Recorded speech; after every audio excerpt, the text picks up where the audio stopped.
আপনি যদি জাপান জার্মানে জন্মাতেন আমি বলতাম না, আপনি যদি লন্ডন অক্সফোর্ড কেমব্রিজে জন্মাতেন আমি বলতাম না। সবার প্রথম আমার আপনার জানা দরকার আপনার জন্মটা হয়েছে ভারতবর্ষের মাটিতে। যে ভারতবর্ষের মাটিতে মানুষ সবার জন্য স্বর্গের দেবতারাও পর্যন্ত কামনা করে, সেই ভারতে আপনি মানব জন্ম পেলেন। এটা কিসের ফল? বহু পুণ্য ছিল আপনার? না। তাহলে ভালো কর্মফল ছিল?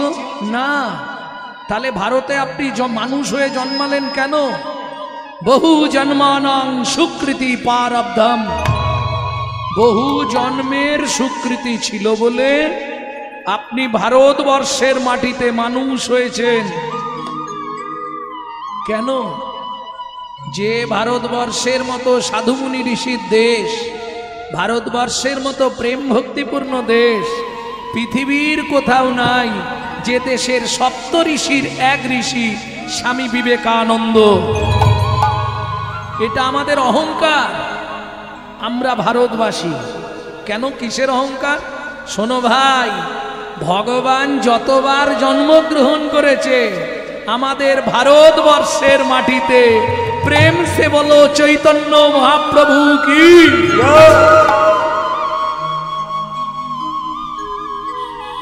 এইবার বুকে হাত রেখে ভাবা দরকার, সেই ভারতে আমি মানুষ হয়ে কি করলাম?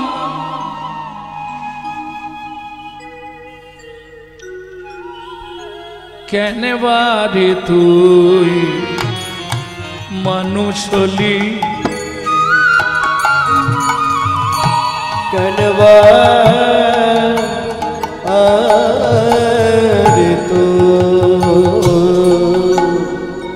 মানুষ হলি।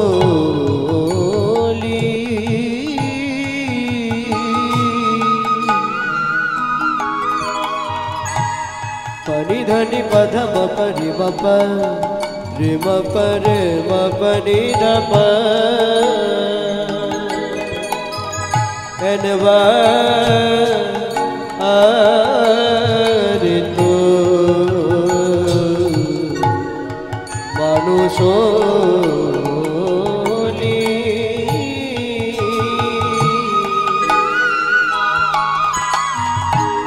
রে নি ধপ ধাম পমরে রে প প প প প ম ध ध ध ध ध प नि नि नि नि ध स स स स स रे स नि ध प रे स नि ध प रे सनि धपा।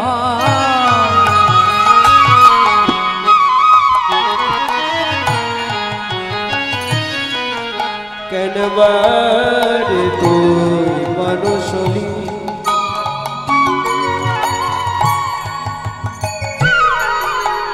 এই ভারতে জন্ম নিলি, কেন বার তুই মানুষ হলি। এই ভারতে জন্ম নিলি। কামিনী কাঞ্চনে মন মজালে, মন মজালে। কামিনী কাঞ্চনে মন মজালি, মন মজালি।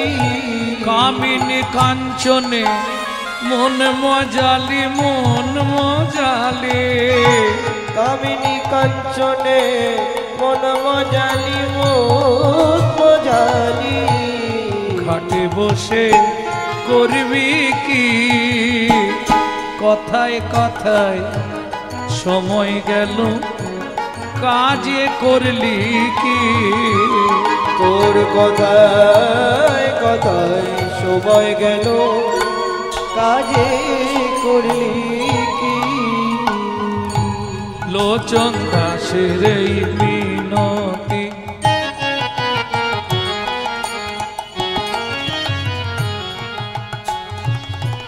প্রতি বছর এই মহিষাদল বাজার কমিটি থেকে কীর্তন হয় না?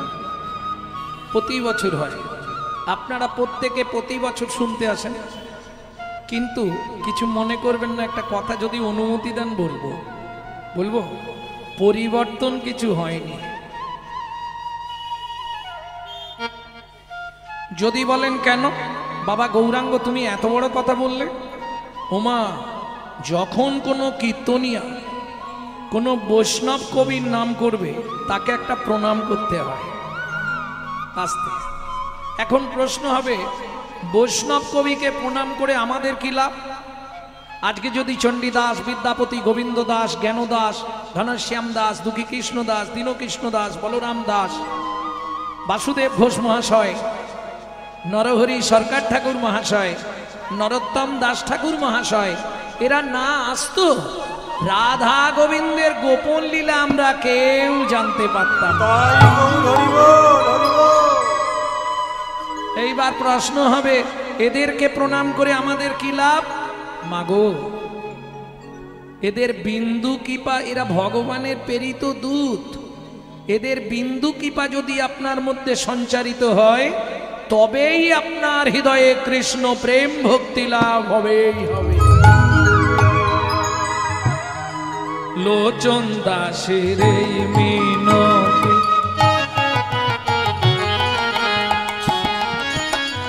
ওমন তার চরণে রাগড়ে মতি, লোচন দাসের মিনতি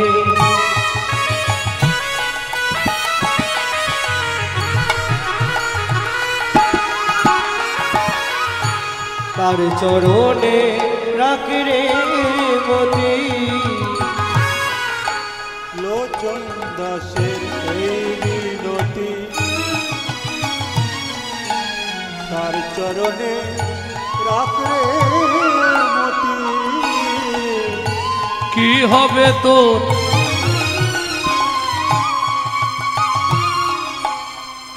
কি হবে তোর যাবার গতি,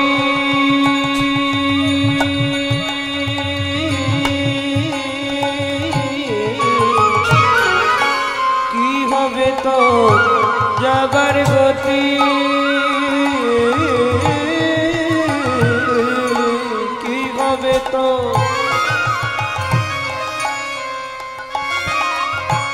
যাবার গতি,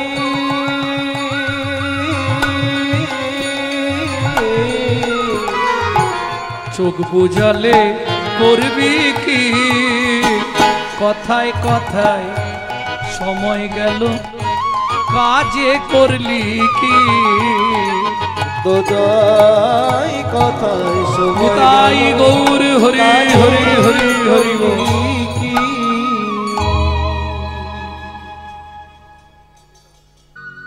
ভক্তমণ্ডলী, ভক্তিমতী মায়েরা,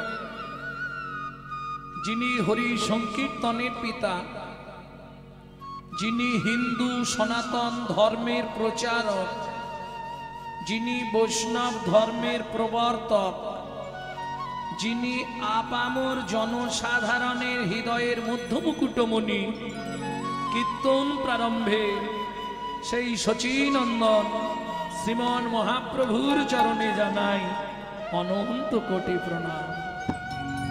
সবাই মিলে বলুন নমো আনন্দ লীলাময় বিগ্রহায়। বিগ্রহায় জানেন এই শ্লোকটি কার রচনা? যখন নীলাচলে প্রথম মহাপ্রভুকে দর্শন করেছিলেন বাসুদেব সার্বভৌম ভট্টাচার্য,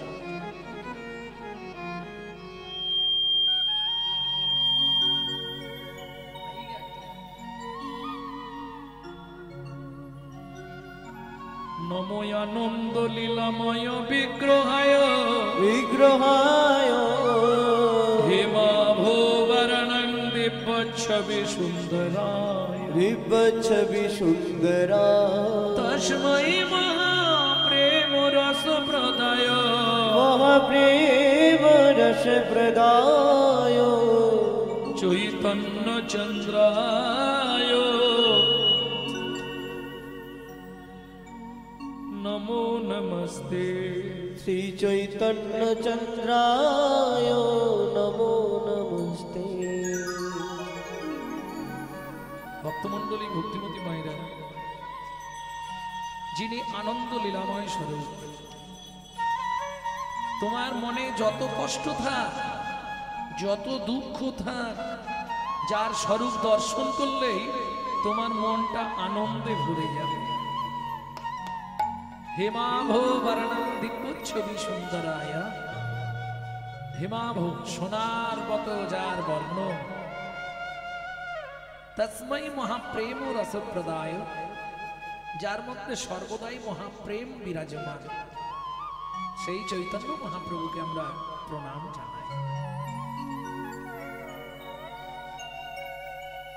ভক্তমণ্ডলী, ভক্তিমতী মায়েরা, এইবার চলুন সংগীতা থেকে যে শ্লোকটি বললাম তার ব্যাখ্যাটা শুনব। চিরাদ দত্তং নিজগুপ্ত বিত্তং, যারা শিক্ষিত সমাজ আছেন তারা একটু ধ্যান দিন। বিত্তংটাকে আমি তিনটে সমাস করছি, বিত্বাং, নৈবিত্বাং, উদ্বিত্বাং। বৃত্তি মানে কর্ম বা কর্তব্য, নৈবিত্তং মানে নিত্য প্রয়োজন, আর উদ্বিত্তং মানে বাঁচিয়ে রাখা, তাই তো? আস্তে। বাবা মার যদি অনেকগুলো ছেলে মেয়ে হয়, বাবা যদি 4 ছেলের জন্য 4টে মিষ্টি আনে, মায়েরা কি করে জানেন? আধখানা করে 3 জনকে দিয়ে বাকি 2.5টা লুকিয়ে রাখে ছোট ছেলেটার জন্য। কি মায়েরা করেননি? ছোট ছেলে কিংবা ছোট মেয়ে এরা একটু বেশি আদরে মানুষ হয়, আর দেখবেন আদরে আদরে শেষে গিয়ে ওইটাই ড্যাশ তৈরি হয়। তাই গৌর হরি বল। বুঝলেন না? বিশ্বপিতার 4 ছেলে, সত্য, তেতা, দাপর, কলি। কলি হচ্ছে ছোট ছেলে। সত্য, তেতা, দাপরে হরিনাম দিলেন, কিন্তু আধখানা প্রেমটা কেটে রাখলেন। কেন? ভগবান বুঝে ফেলেছিল আমার ছোট ছেলেটা মোটেই ভালো হবে না। অত্যাচারী, অনাচারী, ব্যভিচারী, ভ্রষ্টাচারী, কুলাচারী, চরিত্রহীন লম্পট হয়ে জন্মাবে কলি। যার জন্যে তিনি সত্য, তেতা, দাপর 3 যুগের নাম দিলেন, প্রেমটা কেটে রাখলেন। কেন? এটাকে বলা হয় উদ্বৃত্ত করা, বাঁচিয়ে রাখা। দেখবেন আপনি যদি কোনো কাজ বাড়িতে খেতে যান, প্রথম ব্যাচে খেতে বসে ঠিক মতো খেতে পাবেন না। কেন? খেতে দেয় কিন্তু একটু টান টান করে দেয়। কর্তা বলে ওরে রিপিট কর, রিপিট কর, কিন্তু এখানে দেখিয়ে দেয় একটার বেশি রিপিট নয়। বোঝা গেল? তাহলে এই সত্য, তেতা, দাপর থেকে যে প্রেম উদ্বৃত্ত করলেন, সেই প্রেমটা কলিযুগে তিনি দিয়ে দিলেন। এইবার বলি, মাল উদ্বৃত্ত হলে, কাজ বাড়ির মাল উদ্বৃত্ত হলে কোথায় রাখে মা?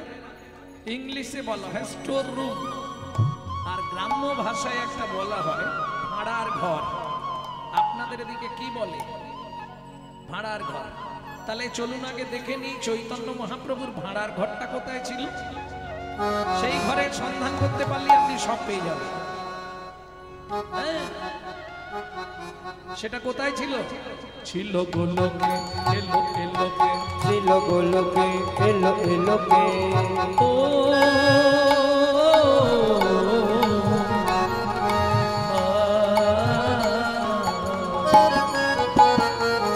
ছিল গোলকে, এলো এলোকে, ছিল গোলকে, এলো এলোকে। পেল গো লোকে নাম, পেল গো লোকে নাম, পেল গো লোকে নাম। ছিল গোলকে, এলো এলোকে, ছিল গোলকে, এলো এলোকে। গোলকের গোপন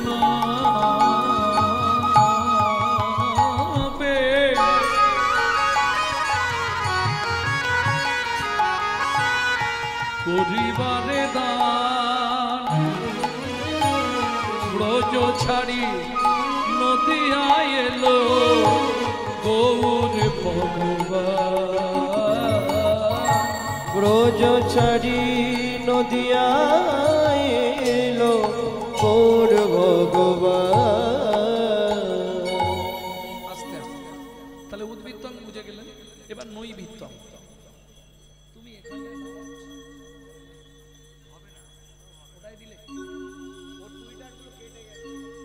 উদ্বৃত্তং, নৈবৃত্তং। নৈবিত্তং মানে নিত্য প্রয়োজন। আমাদের নিত্য প্রয়োজন কি?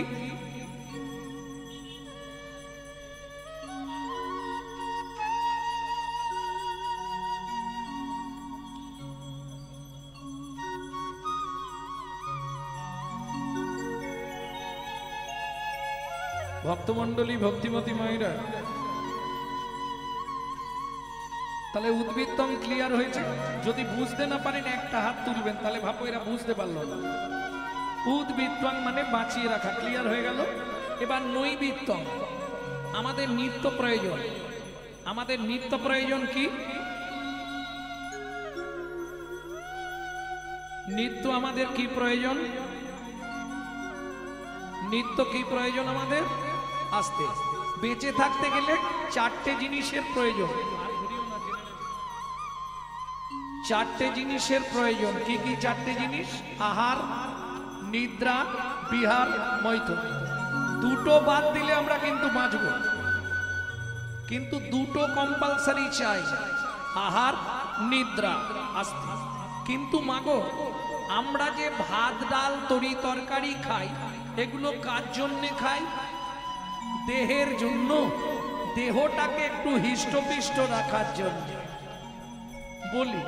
কিন্তু দেহের ভেতর যিনি বসে অর্গানাইজ করছেন, তাকে কি আপনারা চেনেন? এই যে আমাকে কথা বলাচ্ছে, আপনাকে ঘাড় নাড়াচ্ছে, ওকে হাত নাড়াচ্ছে, তাকে হাঁটাচ্ছে, তাকে বলাচ্ছে, তাকে চলাচ্ছে, তিনি কে?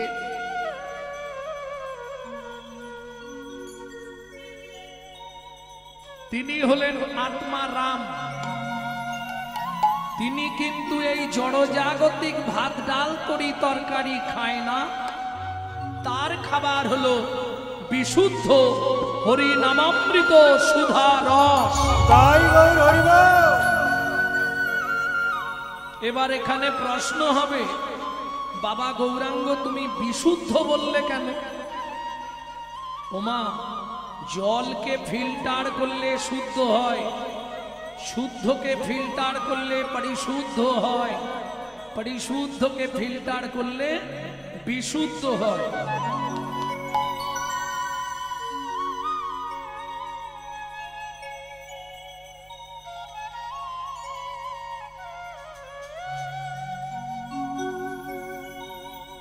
আরে ঘন্টাটা বন্ধ করে দাও,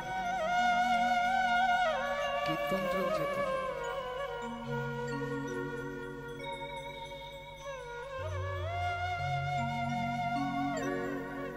ভক্তমণ্ডলী, ভক্তিমতী মায়েরা, তাহলে প্রেম সে বলো চৈতন্য মহাপ্রভু কি।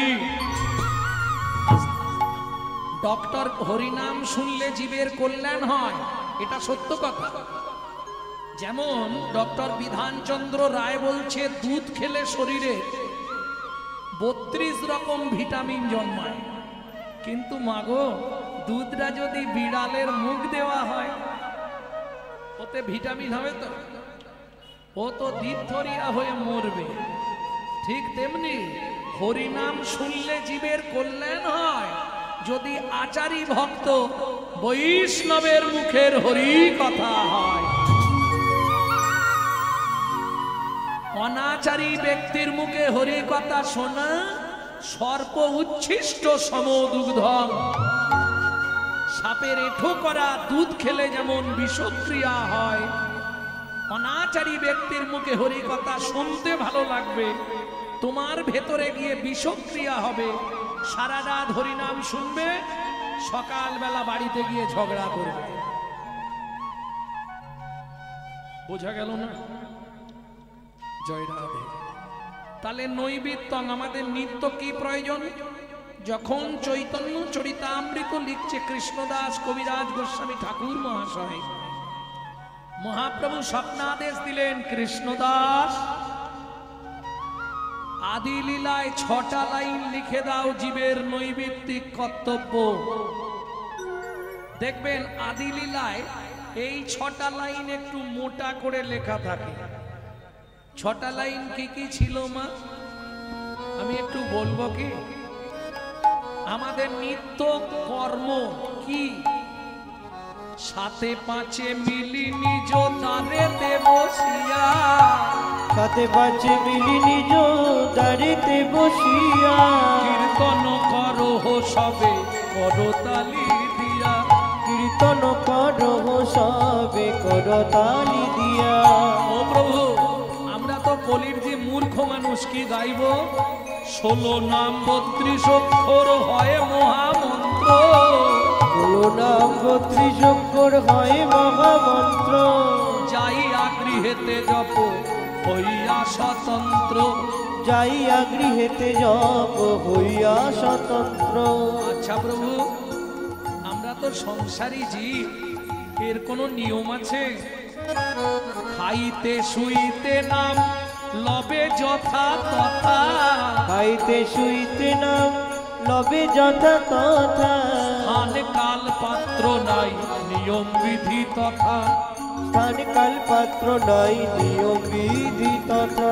সময় পেলেই গাইবে, সময় পেলেই গাইবে, সময় পেলেই গাইবে, সময় পেলেই গাইবে। বলি হরি নাম মহামন্ত্র, সময় পেলেই গাইবে, হরি নামে মহামন্ত্র, তোমার কাম কামনা দূরে যাবে, হরি নাম মহামন্ত্র, কামনা দূরে যাবে, হরি নাম হরি বল। কামনা দূরে যাবে, হরি নাম মহামন্ত্র, কামনা দূরে যাবে। হরি নাম মহামন্ত্র। সময় পেলেই গাইবে, সময় পেলেই গাইবে। তাহলে উদ্বৃত্তং নৈবৃত্তং আর সমাস কি বাকি আছে মা? 3টে সমাস করেছিলাম তাই তো? উদ্বৃত্তং নৈবৃত্তং বাকি আছে কি? বৃত্তং, বৃত্তি মানে কর্ম বা কর্তব্য। কিং কর্তব্য বিমূঢ়, আমি যে মানুষ হইয়া জন্ম লভিলাম, কি করলে পরজন্মে ভালো বাড়ির বউ হতে পারবো? কি এটাই চাইবেন তো নাকি? হে ভগবান এ জন্মে যা হলো হলো, পরের জন্মে আমাকে জমিদার বাড়ির বউ করে দে, নাকি? এটা চাইবে? চাইবে না? আচ্ছা আমি আমার মতামতটা বলছি, যদি আপনাদের পছন্দ হয় তাহলে সবাই মিলে একবার হরিধ্বনি দিয়ে দিলেই বুঝে নেব কি চাইবো ভগবানের কাছে।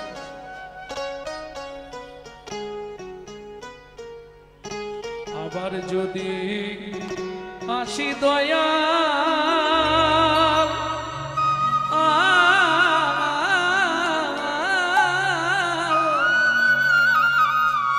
এ ভাব সংসারে,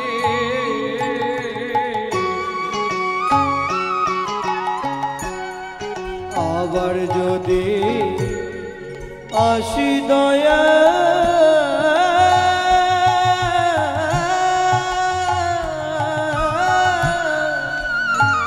এই ভব সংসারে,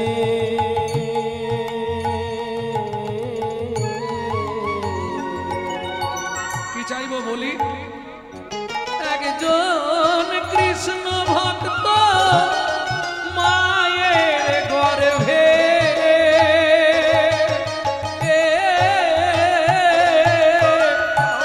জন্ম দিও মোরে,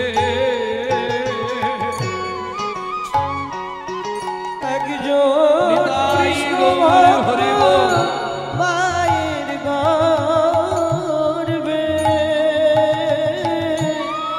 জন্ম দিও মোরে। ওমা আমি ভগবানের কাছে গেলেই বলি, ভগবান এই জন্মে তো আমাকে ব্রাহ্মণ কুলে জন্ম দিয়েছে, আমার নাম জানেন তো? গৌরাঙ্গ সুন্দর চক্রবর্তী, বাবা বিরাট নাম। এই যে ব্রাহ্মণ কুল আছে, ভগবানকে বারবার বলি, বাড়িতে মন্দির আছে, নিত্য ভগবানের সামনে যাই তো, তা গেলেই বলি ভগবান তুমি এই কুলে আর দিও না। হ্যাঁ সত্যি বলি, আমি নিজে মন থেকে বলি, আমাকে হাঁড়ি মুচি ডোম কেওড়া বাগদি যে কোনো কাস্টে পাঠিয়ে দিই, ব্রাহ্মণ কুলে আর দিও না। কেন? আস্তে কেউ যদি কাঁচ খুঁজতে খুঁজতে হিরে পেয়ে যায়, সে আর কাঁচ খুঁজবে? তাহলে আমার কাঁচ খোঁজাই ভালো। আমি মুচি হইয়া সুচি হব, মুচি হইয়া শুচি হব,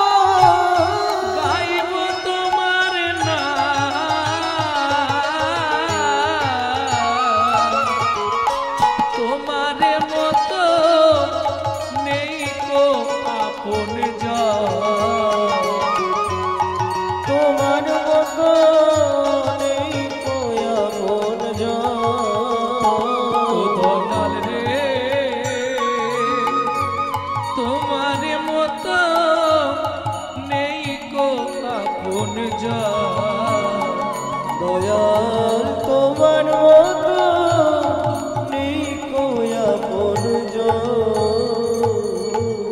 যারা জানেননি জেনে নিন, লক্ষ্মী পুজোর পর কালী পুজোর আগে মাঝখানে একটা অষ্টমী তিথি পড়ে, জানেন? চতুর্দশী পূর্ণিমা লক্ষ্মী পুজো, তার ঠিক 2-3 দিন পরেই অষ্টমী তিথি পড়বে। এই অষ্টমীটাকে বলা হয় বহুলা অষ্টমী। রাধারস সুধানী দিগন্তে রূপ গোস্বামী পাদ লিখছে, বহুলা অষ্টমী তিথিতে যে বা রাধা কুণ্ডে করে স্নান, তারে রাধা সমপ্রেম কৃষ্ণ করে দান। তা আমার একটা অভ্যাস, সারা বছর তো কীর্তন করি, ওই সময়টা আমি রাধা কুণ্ডে যাব। সে যত কষ্ট, কীর্তন থাকলেও বন্ধ, কোনো কথা নেই।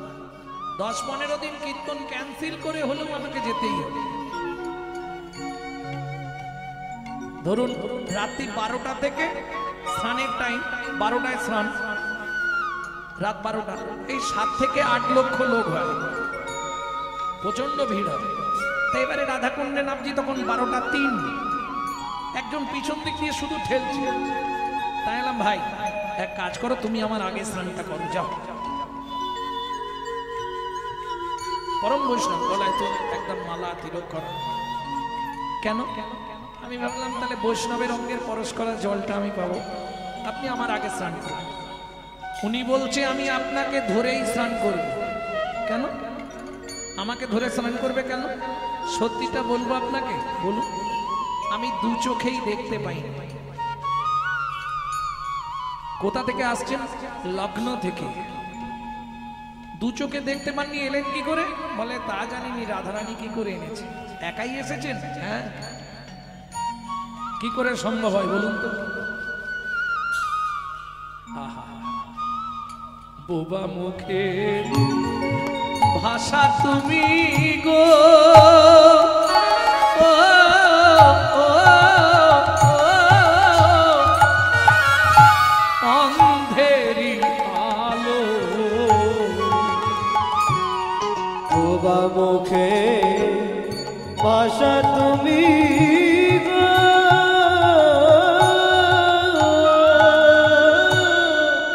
অন্ধেরিয়া লো। তোমার তো রুনা দয়াল, তার করে ভালো।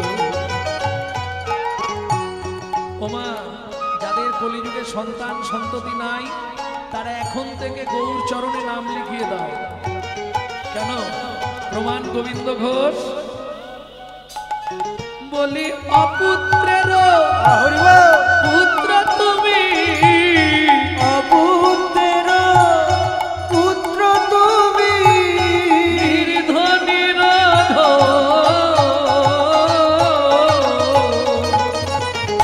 তোমার মতো নেই কো আপন জন। দয়াল তোমার মতো নেই তুই আপনজন। ও দয়াল রে, তোমার মতো নেই কো আপন জন। দয়াল তোমার মতো নেই তুই আপনজন। ভক্তমণ্ডলী, ভক্তিমতী মায়েরা, তাহলে চাওয়াটা ঠিক আছে তো? পরজন্মে একজন কৃষ্ণ ভক্তিমতী মায়ের গর্ভে আমার জন্ম দিয়ে দিন, আর কিচ্ছু চাই না। তারপর আমার দায়িত্ব, এটাই সব থেকে জীবনের বড় চাওয়া। কি গো, প্রেম সে বলো চৈতন্য মহাপ্রভুকে। জয়। তবে কাজ যেমন হবে ফল তো তেমন হবে, তাই না? ভক্তমণ্ডলী, ভক্তিমতী মায়েরা সবাই জানে গঙ্গাকে এনেছিল। এই দেখেন, এক কথায় সবাই বলবে, বলুন জোর করে, ভগীরথ। বাহ, ভগীরথ কত দূর গঙ্গাকে এনেছিল? গঙ্গা সাগর, কপিল মুনির আশ্রম পর্যন্ত। আচ্ছা, তারপরেই যে দক্ষিণেশ্বরে গঙ্গা এলো, আদ্যাপীঠের ওপর দিয়ে গেল গঙ্গা, নবদ্বীপের বুক দিয়ে বয়ে গেল গঙ্গা, এটা কে আনলো? এদিক দিয়ে তো গঙ্গা আসেনি, গঙ্গা তো এসছে ওদিক দিয়ে, উত্তরাভিমুখী হয়ে। গঙ্গাসাগরে এসে শেষ। তারপরে ডায়মন্ড হারবার, কালীঘাট, দক্ষিণেশ্বরের ওপর দিয়ে কে টেনে নিয়ে গেল? জানেন এটা? এ তত্ত্বটা জানেন না? তাহলে একটু শুনে নিন, বলি কি ব্যাপার। মা, ও মা, এই যে এত রাত্রিতে তুমি আমাকে তোমার ঘরে ডাকলে কেন মা? খোকা, এটা কি মাস জানিস? কি মাস মা? পৌষ মাস। শাস্ত্রে বলে সব তীর্থ বারবার, একটা জায়গায় একবার। কোন জায়গা? গঙ্গা সাগর একবার। খোকা, খোকা, কি গো, আমাকে একবার গঙ্গা সাগর নিয়ে যাবি? মা, আমি চেষ্টা করলে তোমাকে নিয়ে যেতে পারবো, কিন্তু মনে রেখো তুমি অশীতিকালের বৃদ্ধা। অশীতিকালের বৃদ্ধা মানে বোঝেন তো? 80 বছরের ওপর বয়স।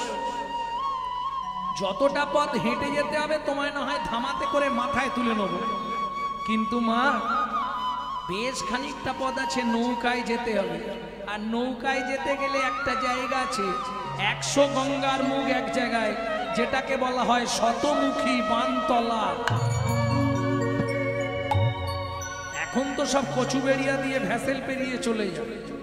আচ্ছা মা, ওই জায়গায় যেতে গিয়ে যদি আমাদের নৌকাটা জলচক্রে পড়ে যায়, আমি ছেলে হয়ে তোমাকে কি করে সলিল সমাধি দেবো মা? তুমি বলো। মা কাঁদতে কাঁদতে বলে উঠলো, পরিষ্কার করে বলতে পারিস নি যে মা তোমার গঙ্গা স্নান হবে না? এই ঘুরিয়ে দেখাচ্ছিস কেন? তুমি ভুল বুঝছো মা, তুমি আমাকে ভুল বুঝছো। তাহলে আমার এ জীবনে আর গঙ্গাসাগরের জলে স্নান করা হবে না? ছেলেটা বলছে, মা তোমার চোখ থেকে জল পড়ছে। দাঁড়া, পিতার অধিকা মাতা গর্ভধারণ পুষনা অত শীতি সুলাকেশী নাত্রী মাতৃ সমগুরু। দেখি মা, দেখি কি করবি। তোমার হাত দুটো আমার মাথায় রেখে তুমি আশীর্বাদ করো। আমি গঙ্গা সাগরে নিয়ে গিয়ে তোমাকে গঙ্গা স্নান করাতে পারবো না। তোমাকে স্নান করাবার জন্যে পতিত পাবনী মা গঙ্গাকে আমি টেনে আনবো এইখানে। আমরাও ছেলে, সেদিনের ছেলেটাও ছেলে। বলুন তো, মাটিকে ছেলেটি বা কে? মাটি হলেন নাভা দেবী, ছেলেটি হলেন ছোটবেলার নাম কমলাক্ষ,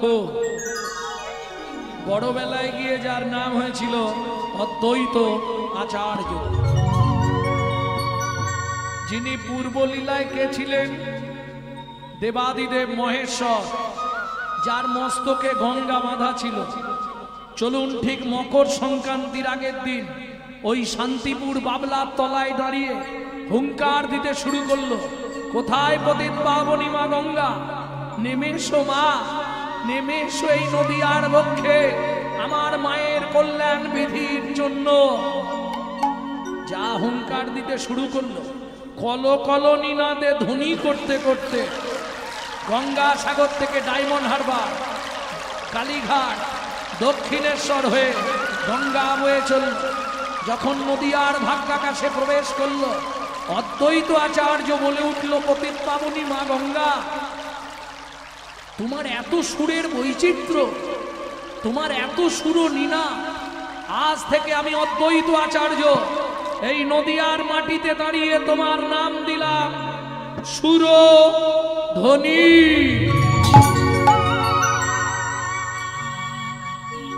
ভক্তমণ্ডলী, ভক্তিমতী মায়েরা, এইবার চলুন, মকর স্নানটা কখন করতে হয়? ব্রাহ্ম মুহূর্তে, মানে ঝুঁজগো থাকতে থাকতে, পরিষ্কার হবে না। ব্রহ্ম মুহূর্তটা কখন? সূর্য উদয়ের 3 দণ্ড আগে। কি জানতে চাইছে? ভোরবেলা নেমে গেছে গঙ্গায়। কে? নাভা দেবী। এইবার মজাটা দেখুন, স্নানটা করে বুকের মধ্যে হাত দুটো দিয়ে কাঁপতে শুরু করলো, খোকা, খোকা রে, ও খোকা।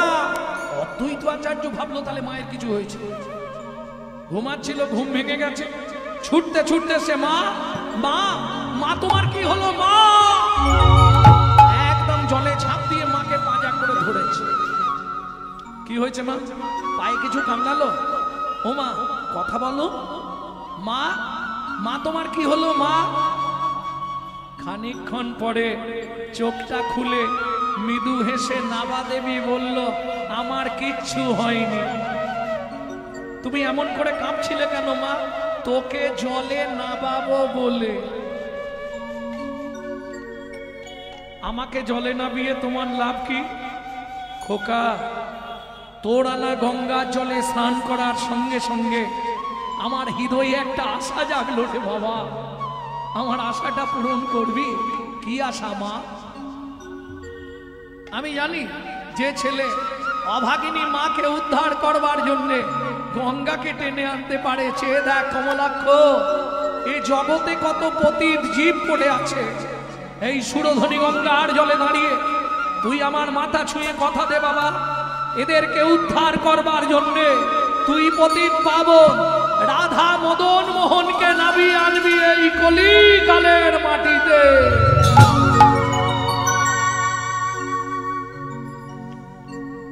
শোনো মা, মাতৃ আজ্ঞা বলবান, আমি চেষ্টা করব। পরের দিন সকালবেলায় স্নান করে আরাধনা শুরু হয়ে গেল। 12 বছর ধরে একটা করে দুটো করে তুলসী পাতা রাধা কৃষ্ণের চরণে দেয়, আর ওই বাসি তুলসী পাতাগুলো সুরধনীতে বিসর্জন করে দেয়। নাড়া দিয়ে দিয়ে নাড়া দিয়ে দিয়ে নাড়া দিয়ে দিয়ে 12 বছর কাটলো।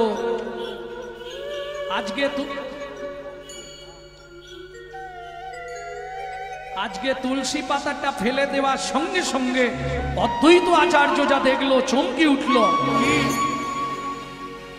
যেদিকে জলের স্রোত যাচ্ছে তুলসী সেদিকে যাচ্ছে না, উল্টো দিকে যাচ্ছে।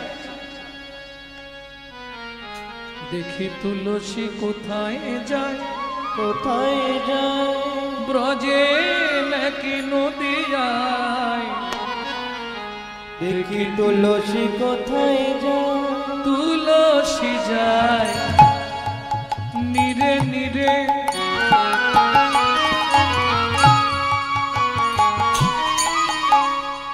আচার্য যায় তীরে তীরে। তুলসী যায় নিরে নিরে,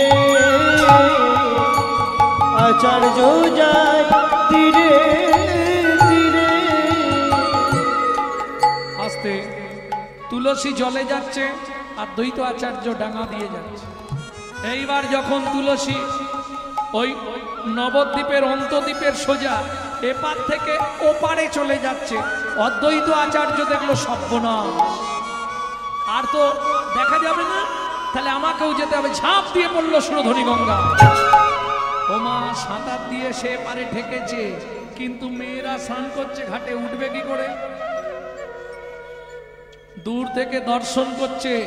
এক মা স্নান করে আর সূর্যদেবকে প্রণাম করে জল গন্ডুস করছে।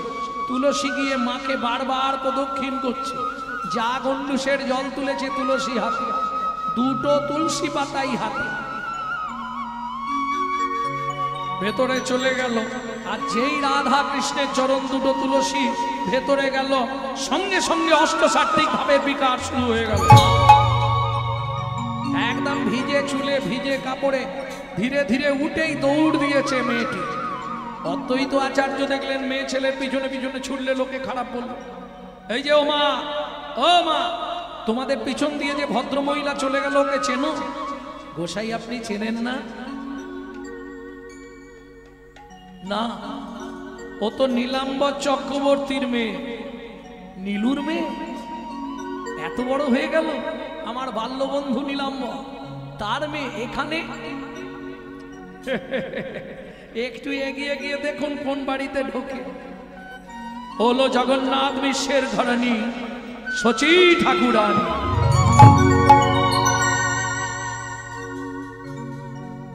তাহলে এদের বাড়িতে আর কিছু বলে লাভ নেই, নীলুকে গিয়ে কথাটা বলি। অদ্বৈত আচার্যের বাল্যবন্ধু নীলাম্বর চক্রবর্তী, শচীমার বাবা। অদ্বৈত আচার্য চলে গেলেন নীলাম্বর চক্রবর্তীর কাছে। নীলু, অনেক দিনের পর, আর কি রে কেমন আছিস বল? আরে মেয়েটার বিয়ে দিয়ে দিলি, আমাকে একবার বললি নি? হ্যাঁ, যাই হোক, মেয়েটার তোর কোথায় বিয়ে হলো রে? ওই নবদ্বীপে। শোন, একটা কথা তোকে বলতে এসছি, খুব তাড়াতাড়ি তোর মেয়েটা গর্ভবতী হবে। এই! আমার মেয়ে গর্ভবতী হবে তুই জানলি কি করে?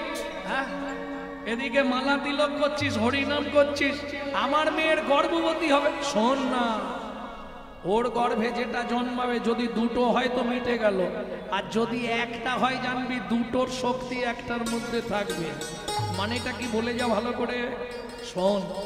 রাধা গোবিন্দের দুটো চরণ তুলসী ওর ভেতরে গেছে, সাবধান। অদ্বৈত আচার্য চলে গেল, দিন যায় মাস যায়, যখন 13 বছর হয়ে গেছে। ও মায়েরা কিছু মনে করবেন না, বর্তমান সমাজে 9 মাস হয়ে গেলেই চিন্তার বিষয়। হ্যাঁ, বাবা মায়ের আদরের মেয়ে, বাবা যা নিয়ে চলে যা নার্সিংহোম। আর নার্সিংহোমে তারা তো বলবো নি বাবা, এখানে ডাক্তার থাকলে রেগে যাবে। তারা তো একবারে কাটবার জন্য ব্যস্ত হয়ে যাচ্ছে। কে? হ্যাঁ, ওতেই তো দুটো পয়সা। সহ্য নাই, ধৈর্য নাই। 13 মাস যখন হয়ে গেছে, তখন জগন্নাথ মিশ্র চিন্তায় পড়লেন, নীলাম্বর চক্রবর্তীকে খবর দিলেন। নীলাম্বর চক্রবর্তী অদ্বৈত আচার্যের কাছে গেলেন। অদ্বৈত আচার্য বললে, চিন্তা করো না, সবুরে মিয়া ফলে। ভালো ফল পেতে গেলে একটু দেরি করতে হয়। ভক্তমণ্ডলী, ভক্তিমতী মায়েরা, শুভক্ষণে শুভ দিনে শচী ঠাকুরানী সুসন্তান প্রসব করলেন। তিথিটি সবার জানা, কালকে সেই দিন। তাই তো, কালকের দিন তো। তবে আমার ভালো লাগছে, সব থেকে কষ্ট কোথায় লাগে জানেন? অর্ধেক হিন্দু বাড়ির ছেলেমেয়েরা জানেই নেই যে কলিযুগের ভগবানের কাল জন্মদিন। এরা কি মানে জানেন? যীশু খ্রিস্টের জন্মদিন। লজ্জা হওয়া দরকার। হ্যাঁ, যীশু খ্রিস্টের জন্মদিনে দেখি কেক কিনে নিয়ে যাচ্ছে, তিলক করে। ভাবুন, বলেওছি সেদিন, মুখে যা এসছে তাই বলে দিয়েছি। আপনার গলায় মালা, ললাটে তিলক, আপনি যীশু খ্রিস্টের জন্মদিন পালন করছেন। না না, বৌমারা ধরেছে, একটা কেক নিয়ে যাচ্ছে। ভাবুন কোথায় যাচ্ছে সমাজটা, আমাদের চরিত্রটা কোথায় গিয়ে পৌঁছেছে বলবো একটু। গিয়ে দেখবেন মায়াপুর ইস্কনে তারা বিদেশ থেকে এসে আমাদের ধর্ম নিয়ে নাড়াচাড়া মেরে খাচ্ছে। ভালো করে হরে কৃষ্ণ বলতে পারে না, হরে কৃষ্ণা করছে। আর আমরা কলির এমন চরিত্রহীন সন্তান, নিজের বাপকে ছেড়ে দিয়ে শ্বশুরকে বাপ বলা প্র্যাকটিস করছি। এটাই আমাদের চরিত্র। লজ্জা হয়। হিন্দু বাড়ির ছেলে মেয়েগুলো মন্দিরের পাশ দিয়ে চলে যায়, ভগবানকে একটা প্রণাম করে না, জানেন? লজ্জা। আজকে একটা মুসলমানের সঙ্গে মুসলমানের দেখা হলে তারা আল্লাহ দোহাই দিয়ে কথা শুরু করে, আসসালামু আলাইকুম, ওয়ালাইকুম সালাম। আর আমাদের দেখা হলে, মামনির মা কোথায় গেছলে? হ্যাঁ, সত্যি বলছি। আর যদি পুরুষদের দেখা হয় বলবো, রেগে যাবে না তো? ভোলা কোথা গেছলি রে, একটা বিড়ি দে তো। হ্যাঁ, বিশ্বাস করো, তাহলে ধর্ম বাঁচবে। 20,000 30,000 টাকা দিয়ে মোবাইল কিনবে, মোবাইলটা রিসিভ করার সময় পরের বইয়ের নাম করবে হ্যালো হ্যালো হ্যালো। কার নাম? যে মোবাইল সৃষ্টি করেছিল তার প্রেমিকার নাম ছিল হ্যালো। কেন ফোনটা ধরে বলা যায় না হরে কৃষ্ণ, জয় নিতাই, গৌর হরি বল, জয় রাধে? যার জন্য আজকে হিন্দু ধর্মের এই হাল। বিশ্বাস করবেন, আজ থেকে 2000 বছর আগে ইসলাম ধর্ম ছিল না। আজ থেকে 2500 বছর আগে বৌদ্ধ ধর্ম ছিল না। আজ থেকে 3000 বছর আগে খ্রিস্টান ধর্ম ছিল না। আজ থেকে 3500 বছর আগে জৈন ধর্ম ছিল না। আজ থেকে 4000 বছর আগে ইহুদি ধর্ম ছিল না। গর্বের সঙ্গে বলি, আজ থেকে ৫,৫০০ বছর আগে ৭০০ সনাতন ধর্ম ছিল।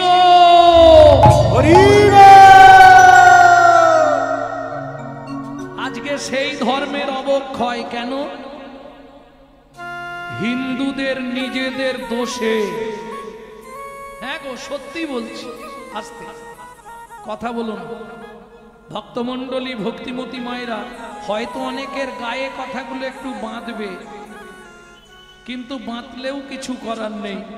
এখনো চেষ্টা করুন যদি হিন্দু ধর্মটাকে বাঁচাতে পারেন। কেন? এইভাবে যদি চলতে থাকে বেশি দিন আপনি নিজের ঘরে নিজেই থাকতে পারবেন না। লিখে নিন আজ থেকে 10টা বছর পর। এখনো সময় আছে। দেখা হলে একটাই কথা হবে, জয় নিতাই, হরে কৃষ্ণ, জয় রাধে, গৌর হরি বল, তারপর কথা। যদি সে বলে তার সঙ্গে কথা বলবো, যদি না বলে তার মুখের দিকে তাকাবো না। তুই যা ভাবিস ভাব, হস্তি চলতি বাজার মে তো কুত্তা ভক্তি হাজার মে। হাতি বাজার দিয়ে চলে গেলে অনেক কুকুর ঘেউ ঘেউ করে, হাতি কোনো দিকে দৃষ্টি দেয়। তোমাকেও এটা ভাবতে হবে। তোরা যে যা বলিস ভাই, আমার সোনার হরিণ। প্রেম সে বলো চৈতন্য মহাপ্রভু কি জয়। ভক্তমণ্ডলী, ভক্তিমতী মায়েরা, তিথিটা কি ছিল মহাপ্রভুর জন্মে? ফাল্গুন পূর্ণিমা তিথি, নক্ষত্র ফাল্গুনী, শুভক্ষণে জনমিলা গৌর গুণ মনি। তাই তো?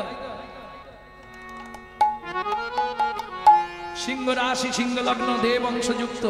বাপরে বাপ, তিথিও যেমন তেমনি জন্মেছে। ভক্তমণ্ডলী, ভক্তিমতী মায়েরা সবাই দেখতে যাচ্ছে, কিন্তু কাউকে দেখতে দিচ্ছে না। কেন দেখতে দিচ্ছে না? যেদিন থেকে জন্মেছে ছেলে এক বিন্দু জল অবধি ঘিটছে না। আর দেখে কি করবে? ছেলে বাঁচবে? এ ছেলে আর বাঁচবে কি? এক বিন্দু জল যদি না ঘেটে বেঁচে থাকবে? আরে মায়ের দুধটা তো খাবে, সেটাও খাচ্ছে না। নীলাম্বর চক্রবর্তী খবর দিলেন অদ্বৈত আচার্যকে। শচী ঠাকুরানী বললেন না, ও এখানে এসে ঢুকলেই আমি সঙ্গে সঙ্গে দরজা বন্ধ করে দেবো, ওকে আমি ঢুকতে দেবো না। কেন? ওমা, যার বংশ কুমিরে খায়, ঢেঁকি দেখলেই ভয় পায়। এর আগে শচীমার 6টা সন্তান মরে গেছে। ভাবুন, 6টা সন্তান শচীমার মরেছে। জেনে রাখুন যারা জানেননি। কার জন্যে? অদ্বৈত আচার্যের জন্যে। এসে জিজ্ঞেস করে, শচীমা তোমার কেমন ছেলে হয়েছে গো? বলার সঙ্গে সঙ্গে ছেলেটা ধরপড় করে মরে যায়। মেনে নেওয়া যাবে? সেই আর দেখতে দেবে এত কষ্টের ফলটাকে? এইবার চলুন, নীলাম্বর চক্রবর্তী লুকিয়ে খবর দিয়ে দিয়েছে। অদ্বৈত আচার্য এসে দাঁড়িয়েছে। অশচী, যেই আওয়াজ পেয়েছে শচীমা একবারে নিমাইকে বিছানা থেকে কোলের মধ্যে তুলে নিয়ে কাপড় চাপা দিল। ও শচী, এত দূর থেকে এলাম, একবার দেখতে দেবে না? খুব আশা করে এলাম একবার দেখবো বলে। গোসাই, ও এখন ঘুমাচ্ছে, এখন দেখা হবে না। অনেক আশা নিয়ে এসেছিলাম, যদি একবার দেখা যায়। শচীমার অদ্বৈত আচার্য কথা হচ্ছে, ঠিক সেই সুযোগে ছেলে ঘুমাচ্ছে। মায়ের শাড়ির আঁচলের তলা দিয়ে হাতটা বার করে দিয়েছে। হাতে ছানি দিয়া ডাকে, আয় কাছে আয়। হাত ছানি দিয়া ডাকে, আয় কাছে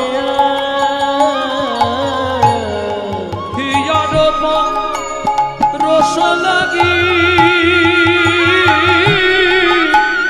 হিয়া মরু চাই। হিয়ার পরশ লাগি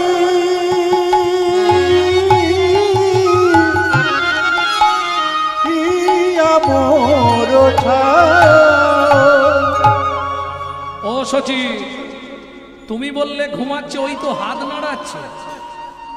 এইবার এত কথা বললে গান গাওয়া যায়?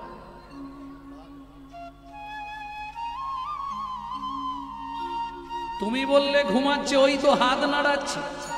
আর সচিমা লজ্জায় পড়ে গেছে, ওরে দুষ্টু ছেলে, তুই ঘুমাস নে। এইবার কোলের মধ্যে ধরেছে সচিমা। আহা, অদ্বৈত আচার্য দেখছে আর বলছে, আচ্ছা সচি বলো তো কি?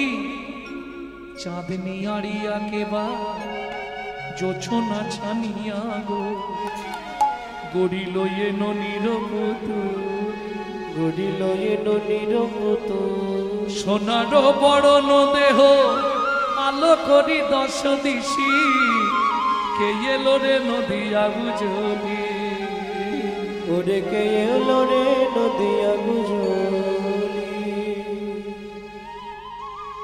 গগনের চাঁদাসি ধরাতে উদয়, ধরাতে উদয়, এখন কলঙ্কিত চাঁদে আর কিবা ফলোদয়, কিবা ফলোদয়। বিধাতা বুঝি কোটি চন্দ্রকে এক জায়গায় বেঁধে দিয়েছে। আহা, সচি তোমার গর্বধন্য। ওমা, অদ্বৈত আচার্য আর শচী ঠাকুরানী দুজনে কথা হচ্ছে। এই জায়গাটা আপনারা শোনেননি কিন্তু কোনোদিন, ভালো করে একটু শুনে নিন এই জায়গাটা। জীবনে শুনেছেন কিনা আমি জানি না, তবে এটা তারাই বলতে পারবে যারা ওই 1.5 টাকার গ্রন্থ পড়েছে। গ্রন্থটার নাম কি? চৈতন্য চরিত মাধুরী। এটা আমার দাদুর ছিল একটা, সেই গ্রন্থ থেকে বলছি। হ্যাঁ, কি বলা আছে তাতে? আর পড়তে পারবেন যারা এখনকার রাধা গোবিন্দনাথের চৈতন্য চরিতামৃত 6টা খণ্ড পড়বেন। কেমন? যখন সচিমার অদ্বৈত আচার্য কথা বলছে, এর মধ্যে একটা বিভ্রান্তকর ঘটনা ঘটে গেল। কি হলো? ঝম্প দিয়ে পড়ে শিশু শ্রী আচার্যের কোলে, কর্মমূলে বদন দিয়া কিছু কথা বলে, কর্ণমূলে বদন দিয়া কিছু কথা বলে। দাও দাও মাকে দীক্ষা দাও গো, দাও দাও মাকে দীক্ষা দাও গো, দাও দাও মাকে দীক্ষা দাও গো, দাও দাও মাকে দীক্ষা দাও, নইলে স্তন দুগ্ধ পান করবো না। দাও দাও মাকে দীক্ষা দাও গো, তোর দুঃখ পান করব না, দাও মাকে দীক্ষা দাও। ভক্তমণ্ডলী, ভক্তিমতী মায়েরা, অদীক্ষিত ব্যক্তির হাতে দীক্ষিত ব্যক্তির জল খাওয়া মানে বিষ্ঠা মূত্রং সমতুল্যং। অপরাধ নেবেন না কিন্তু। অদীক্ষিত ব্যক্তি, ধরুন উনি দীক্ষিত, মালা তিলক করে, ভজন সাধন করে, উনি যদি অদীক্ষিত ব্যক্তির হাতে জল খায়, ওনার ভজন নষ্ট হবে। শাস্ত্রে নির্দেশ আছে। কোন শাস্ত্রে বলা আছে এটা? হরি ভক্তি বিলাস। অতএব সাবধান। ভালো করে বুঝে নিলেন। এইবার চলুন, অদ্বৈত আচার্য সচিমার কর্ণমূলে মন্ত্র দিল। তবে 21 দিনের দিন ভগবান গৌর হরি মাতৃ স্তনদুগ্ধ পান করল।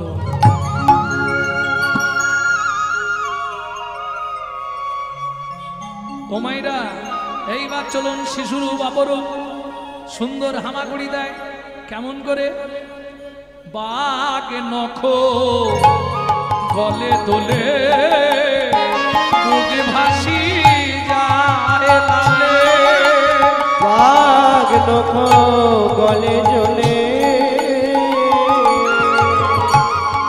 বুক ভাসি যায় লালে। আস্তে আস্তে আস্তে আস্তে আস্তে। মহাপ্রভু শেষ জীবনে কি করবে সেটা সেদিনেই বলে দিয়েছিল। ছেলেটিকে চেনেন? তিনি হলেন যিনি মহাপ্রভুর জীবনী লিখেছিল, যার লেখা কর্চা দেখে সৃষ্টি হলো চৈতন্য চরিতামৃত। তিনি কে? মুরারি গুপ্ত। ভক্তমণ্ডলী, ভক্তিমতী মায়েরা, ছেলে হামাগুড়ি দিচ্ছে। এই সময়টা দেখতে ভালো লাগে না? বাচ্চারা যখন হামাগুড়ি দেয়, আবার যদি তার সঙ্গে এক ফোঁটা রস পড়ে। রস পড়ে মানে বোঝেন তো? হ্যাঁ, সোনা দিয়ে বাঁধানো বাঘের নোখ পরে থাকতো মহাপ্রভু। এটা জগন্নাথ মিশ্র বানিয়ে দিয়েছিল যাতে আমার ছেলের দিকে কারো নজর না লাগে। বাবা মায়ের মন তো। হ্যাঁ, বাঘ নখ গলে দোলে, বুক ভাসি যায় লালে, চাঁদ মুখে হাসি রবি জুরি, তখন কান্দিয়া মুরারি বলে, ও সচিমা ছেড়ে দাও, ধরো না ওকে, মাগো ও নয় কোলের ছেলে, তখন কাঁদিয়া মুরারি বলে, ও নয় কোলের ছেলে, সন্ন্যাসী হইবে গৌর হরি, ও সন্ন্যাসী হইবে গৌর হরি। আস্তে কান্দিয়া মুরারি বলে, এ নয় কোলের ছেলে, সন্ন্যাসী হইবে গৌর হরি। ভক্তমন্ডলী, ভক্তিমতী মায়েরা, বাল্যবেলায় মহাপ্রভুর বহু লীলা বলে শেষ করা যাবে। সোনার গয়না পরিয়ে ছেড়ে দিল, তুলে নিয়ে চলে গেল কে? দস্যু, মেষ মালি। হ্যাঁ, বলে আচ্ছা তুমি আমায় ধরে আনলে কেন? ধরে আনলাম কেন মানে, তোর এই সোনাগুলো খুলে নিলে আমার সারাটা জনম চলে যাবে, এর জন্য ধরে এনেছো, দাঁড়াও আমি দিয়ে দিচ্ছি। হয়ে কৌতূহলী অলংকার খুলি, কৌতূহলী অলংকার খুলি, আমাকে মেরে আমার অলংকার নিতে হবে না, আমি নিজেই দিয়ে দিচ্ছি তোমায়, কিন্তু একটা শর্ত। বলে এই হয়ে কৌতূহলী অলংকার খুলি, বলে এই নাও দস্যু অলংকার, নিয়ে নাও, কিন্তু একটা কথা দিতে হবে, আজ হতে ছাড়ো দস্যু বৃত্তি, রাখো ধর্মে মতি, কৃষ্ণ নাম করো সার, তুমি কৃষ্ণ নাম করো সার, আমি যেচে তোমায় সব দিয়ে দিলাম, যেচে তোমায় সব দিয়ে দিলাম। কিন্তু তোমাকে একটা কাজ করতে হবে। কি? তুমি আমাকে ছুরি দিয়ে হত্যা করতে চাইছিলে না? তোমার স্ত্রী কিন্তু তোমাকে বারবার নিষেধ করলে, তুমি স্ত্রীকে মর্যাদা দিলে না, আমাকে তুমি মারতে পারতে, কিন্তু আমি নিজে বাঁচবার জন্য তোমাকে সব দিয়ে দিয়েছি, এটা যেন ভেবো না আমি নিজে ইচ্ছা করে দিলাম, তুমি গরিব বলে। এখন তোমাকে একটা কাজ করতে হবে। কি? আমাকে তোমার কাঁধে করে পৌঁছে দিতে হবে। আমি তো রাস্তাঘাট চিনি না, আমি ছোট ছেলে, যাব কি করে? দস্যু বলে, বাপের ঠাকুর রে, আমি ওকে দিতে যাই গিয়ে আর মার খাই, সেখানে এখন খোঁজ পড়ে গেছে, সবাই খুঁজছে তোকে, আমি দিতে গেলে যদি আমাকে বেঁধে মারে, কে বাঁচাবে? কেউ তোমার গায়ে হাত দেবে না। দস্যু মনে মনে ভাবছে কাঁধে তুলে নিয়ে যাব, কিন্তু পুডলিটা নিয়ে যাই, যদি ধরে দিয়ে দেবো, আর না ধরে নিয়ে চলে আসবে। এইবার চলুন, দস্যুর কাঁধে উঠেছে নিমাই, বালক নিমাই, পুডলিটা ধরেছে দস্যু বগলে। আহা, খানিকটা গিয়েই দস্যু বলছে, কি ব্যাপার রে, জল গড়াচ্ছে কেন? আমি প্রস্রাব করছি। এই না, ও মা, ভালো হলো না।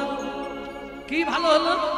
তোমার সকলে পাপ ধুয়ে দিলাম, তোমার সকল পাপ ধুয়ে দিলাম, আজ হতে গোবিন্দ চরণ শরণ করো, তোমার সকল পাপ ধুয়ে দিলাম, গোবিন্দ চরণ শরণ করো, তোমার সকল পাপ ধুয়ে দিলাম। চিন্তা করো না, আমি কিন্তু খারাপ জল খাই না, সুরধনী গঙ্গার জলই খাই। ঠিক আছে বাপের ঠাকুর, চল, এখনো কতটা। ওদিক দিয়ে জগন্নাথ মিশ্র লাঠিয়াল নিয়ে আসছে খুঁজতে, ওই দেখ লাঠিয়াল নিয়ে আসছে। তুমি চিন্তা করো না, ওটা আমার বাবা, আমি বলে দিচ্ছি, বাবা বাবা একে মেরো না, আমি পথ হারিয়ে ফেলেছিলাম, এ আমাকে ভালোবেসে পৌঁছে দিচ্ছে। ছেলে বলেছে, জগন্নাথ মিশ্র কিচ্ছু বলেনি, ঠিক আছে চল। না না, আমি ওর কাঁধে করেই যাব। ও মায়েরা লক্ষ্য করুন, পরশমণির স্পর্শ লাগলে লোহা কি হয়? সোনা হয়ে যায়। এতক্ষণ দস্যু ওই যে মহাপ্রভুকে কাঁধে করে এনেছে, উঠানে নামিয়েছে সচিমার অঙ্গনে। আহা, বাপের ঠাকুর তুমি নামিয়ে দিয়েছে। পুডলিটা পায়ের ধারে রেখে প্রণাম করে দস্যু বলে আসি। নিমাই বলে ও মা, সোনাগুলো নিয়ে যাও। জগন্নাথ বিশ্ব বলে তোর অঙ্গে সোনা ছিল সেগুলো এই যে বাবা পুডলি করে ওকে দিয়ে দিয়েছি। ও খুব গরিব, খেতে পায়নি, ওই জন্য ওকে সব দান করে দিয়েছি। ঠিক আছে বাবা, চিন্তা নেই, আমি আবার তোকে সাজিয়ে দেবো। ও দস্যু, দেখলে তো আমার বাবা বলছে আবার সাজিয়ে দেবে, তুমি ওগুলো নিয়ে যাও। দস্যু বলে নিয়ে যাওয়া তো দূরের কথায়, আমি আর ফিরে যাব না গো, আমি আর ফিরে যাব না গো। যদি কাজ করি তোমার কাজ করব, আমি আর ফিরে যাব না গো। যদি কাজ করি তোমার কাজ করব। চাকর যদি হতে হয় আমি তোমার চাকরি করব, জীবনে আর কোথাও যাব না। ভক্তমণ্ডলী, ভক্তিমতী মায়েরা বালক নিমাইয়ের চরণে আছাড় খেয়ে পড়ল। আর ওই ছোট্ট নিমাই তাকে কৃপা করে দিল, বাবা আজ থেকে তাহলে আমাদের বাড়িতেই থাকবে। সেই ছেলেটারই নাম হয়েছিল ঈশান। প্রেম সে বলো চৈতন্য মহাপ্রভু কি। যাকে যাকে কৃপা করেছে প্রভু, শুধু কি এদেরকে গলিতকুষ্ঠ বাসুদেবকে দাক্ষিণাত্যের পথে কৃপা করলেন, যখন একটু যৌবনে পা দিলেন জগাই মাদাইকে উদ্ধার করে দিলেন। কি গো, শোনো শোনো নিত্যানন্দ, শোনো হরিদাস, শোনো শোনো নিত্যানন্দ, শোনো হরিদাস। সর্বত্রই আমার আজ্ঞা করো হো প্রকাশ, সর্বত্রই আমার আজ্ঞা করো হো প্রকাশ। প্রতি ঘরে ঘটে যাইয়া করো এই ভিক্ষা, ভজ কৃষ্ণ লহ কৃষ্ণ কৃষ্ণ শিক্ষা। নিত্যানন্দ বলে ওরে বাপরে, আমি একা যাব না। কেন? কলির জীব যা বদমাইশ, যদি আমাকে বেঁধে রেখে দেয় তুই তো বুঝতে পারবি না ভাই। ঠিক আছে হরিদাস, তুমি যাও দাদার সঙ্গে। যেই নিত্যানন্দ বাবু হরিদাসকে নিয়ে যাবে, মহাপ্রভুর কাজ দেখে পিছন থেকে বলছে দাদা কি তেলো মাথায় যেন তেল দেবে না, রুখু মাথায় দেবে। তার মানে যারা হরিনাম করে, মন দিয়ে শোনো, যারা হরিনাম ভালোবাসে, যারা হরিনামকে প্রাণ বলে মনে করে, তাদেরকে দিতে হবে। যারা হরিনাম হলে ঘরের দরজা বন্ধ করে দেয়, যারা হরিনাম হলে সমালোচনা করে, যারা আন কথায় ঘেউ ঘেউ করে, এদেরকে হরিনাম দাও। এদের কি বলে বলবো, কেউ রেগে যাবেন না তো? বলি শাকট, শুকট, কুকরা। শাকট মানে পাষণ্ড, শুকট মানে হরিনাম বিদ্বেষী, কুকরা মানে কুকুরের মতো যারা আন কথায় ঘেউ ঘেউ করে, হরি কথা বলে না। কে বলছে? তুলসীদাস। এদেরকে কোথায় পাবো? বললে সাকাট সুকাট কুকরা এ তিন কো নিশানা মিলেগা জহি রইতি হ্যাঁ ঠেক। এখন আপনাদের এটা মহিষাদল বাজার, এখানে যদি বাজারের বুকে দাঁড়িয়ে আমি বলি কে খারাপ লোক আছেন হাত তুলুন, গুছিয়ে পেটাবে আমাকে। আবার খালি গা দেখলে বেশি মারবে, খুব মারবে। কি এই নধর চেহারা দেখলে বেশি মারবে না? খারাপ লোক খুঁজে নিতে হবে। কোন জায়গায় খারাপ লোক পাওয়া যায়? দেখবেন ভালো লোক ঢুকছে, হাতে একটা জি, ডানাতে ঘড়ি, শুটবুট পরে 5 মিনিটের মধ্যে একদম খারাপ হয়ে বেরিয়ে আসে। জায়গাটা কোথায় জানেন? হ্যাঁ, ঢোকার সময় কি ভালো ঢুকে গেল, বেরোচ্ছে যখন তখন রাস্তায় চিনল।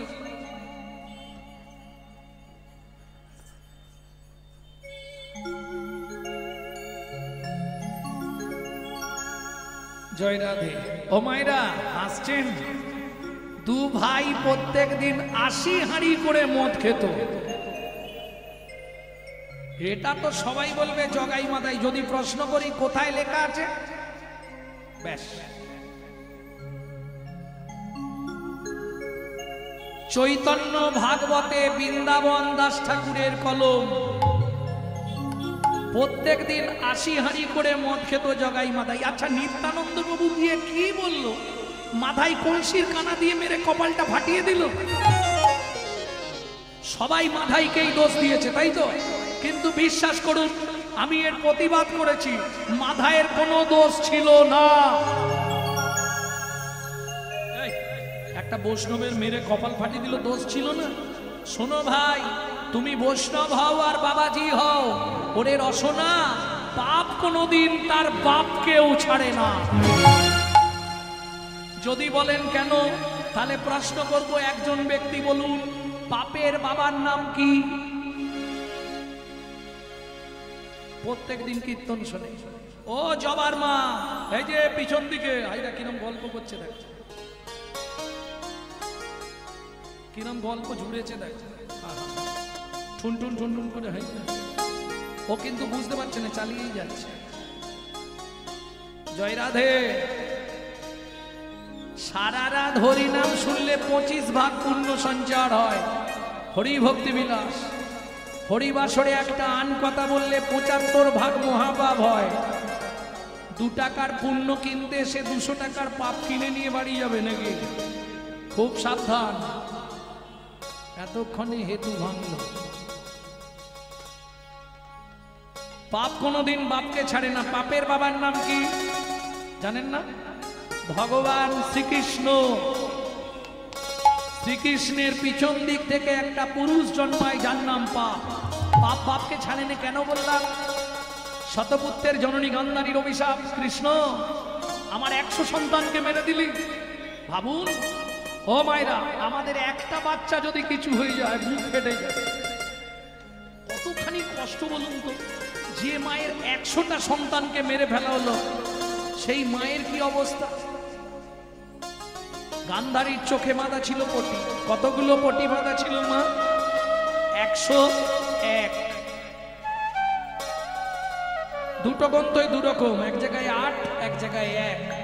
যাই হোক, 101টা, এটাই ফাইনাল। কেন? ভালো করে চলুন, এক্ষুনি প্রমাণ হবে 101টা কেন বললাম। গান্ধারী ছুটতে ছুটতে যাচ্ছে, চোখ বাঁধা অবস্থায়। দুর্যোধন, দুঃশাসন, তোরা সবাই মরে গেলি বাবা। কৃষ্ণ রে, তুই তো আমার আত্মীয়। আরে শোন, আমি জানি আমার ছেলেরা অত্যাচারী, অনাচারী, ব্যভিচারী, ভ্রষ্টাচারী, কুলাচারী, চরিত্রহীন, লম্পট। তুই তো ভগবান।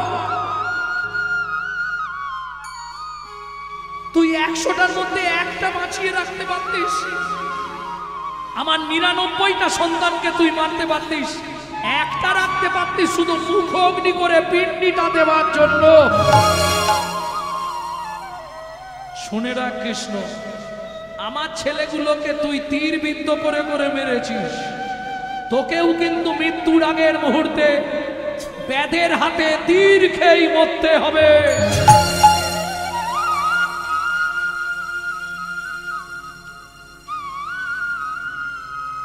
আমার তো 100 সন্তান মরেছে রে কৃষ্ণ। একদিন এমন দিন আসবে, তোর 56 কোটি যদুকুল ধ্বংস হয়ে যাবে। যখনই এটা বলেছে, কৃষ্ণ একদম গান্ধারীর মুখের ওপর হাতে তালি দিয়ে শুরু করেছে। দাঁড়াও পিসিমা, প্রথম বলবো তুমি নারী জগতের কলঙ্ক।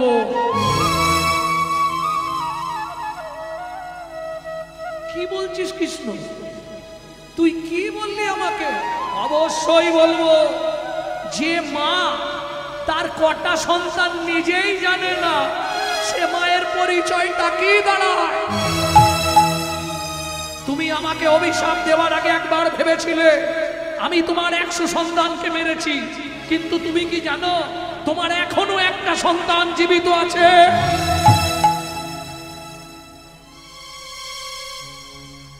সেটা তুমি খবর রাখোনি। সে আমার একনিষ্ঠ ভক্ত বলে তাকে আমি বাঁচিয়ে রেখেছি, যে তোমাদের পিণ্ডি দেবে। সে কে জানো পিসিমা? বল কৃষ্ণ, সে আমার কোন সন্তান? আমি তো সারা জীবন জানি আমি 100 সন্তানের জননী। না, তুমি মিথ্যাবাদী, তুমি মিথ্যা প্রলোভন করে কুন্তিকে দেবার বর ছিনিয়ে নিয়েছিলে।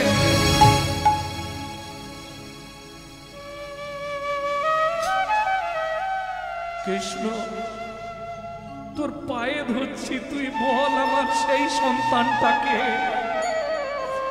বল। কৃষ্ণ, আমি বলবো না, তুমি খুঁজে নিও। আমি এমন করব না যে তোমাদের মুখ অগ্নি করে পিণ্ডি দেবার মতো কাউকে আমি রাখিনি। আর এটাও জেনে রাখো, তোমার একটা ছেলেকেও আমি কুরুক্ষেত্রের মাটিতে মরতে দিইনি। কেন? তুমি জানো না পিসিমা, কুরুরাজ সাধনা করেছিল কুরুক্ষেত্রের মাটিতে যার মৃত্যু হবে সে গোলক বৈকুণ্ঠ ধামে যাবে। তোমার ছেলেগুলোকে কুরুক্ষেত্রের মাটিতে মারিনি কেন জানো? চোর যদি যায় সাধুর কাছে, স্বভাব যাবে তার পিছে পিছে। ওদেরকে গোলকে পাঠালেও সেখানে গিয়ে ওরা গন্ডগোল করবে। অতএব শুনে রাখো পিসিমা, কুরুক্ষেত্র থেকে সবাইকে বাইরে নিয়ে গিয়ে তবে আমি মেরেছি। এটাই আমার চালাকি, তোমরা বুঝতে পারোনি।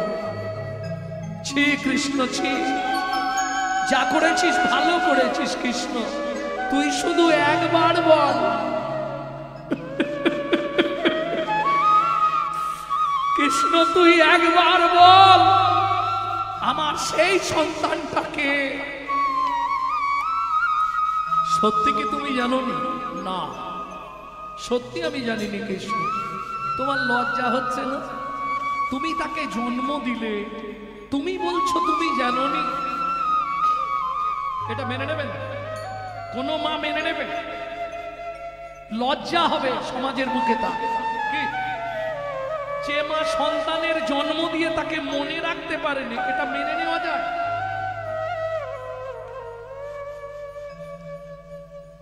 হাত জোড় করে গান্ধারী দাঁড়িয়ে কাঁদছে। কৃষ্ণ, তুই শুধু একবার আমাকে বল না, সেই সন্তানটাকে আমি তার কাছে একবার যাব। আমি তো তাকে চিনি নে, জানি নে। পিসিমা, স্থির হ, সময় বলে দেবে সেটা কি। না কৃষ্ণ, না, তুই যদি না বলিস আমি এই মুহূর্তে আত্মহত্যা করব। ভগবান দেখলো, যা, এ তো আর এক সর্বনাশ হয়ে যাবে। পিসিমা যদি আত্মহত্যা করে সে মহাপাপ আমাকেই লাগবে। পিসিমা, তুমি স্থির হও। আমি তো বলছি এমন কাজ করিনি যে তোমার পিণ্ডি দিয়ে মুখ অগ্নি দেবার মতো কেউ নেই। আমি রেখেছি পিসিমা একজনকে। বল তাহলে সে কে, না হলে তোকে আবার অভিশাপ দেবো কৃষ্ণ। আর কি অভিশাপ বাকি রেখেছ? তুমি আমার 56 কোটি যদুকুল ধ্বংস হবে বলে দিয়েছ। আমি চাই, তার মানে আমি চাই আমার 56 কোটি যদুকুল ধ্বংস হবে আমার চোখের সামনে। আমি ধ্বংস হব তোমার ইচ্ছা পূরণের নিমিত্তে। তবে তো আমি মর্তের মাটিতে জয় জগন্নাথ হয়ে প্রকাশ হব।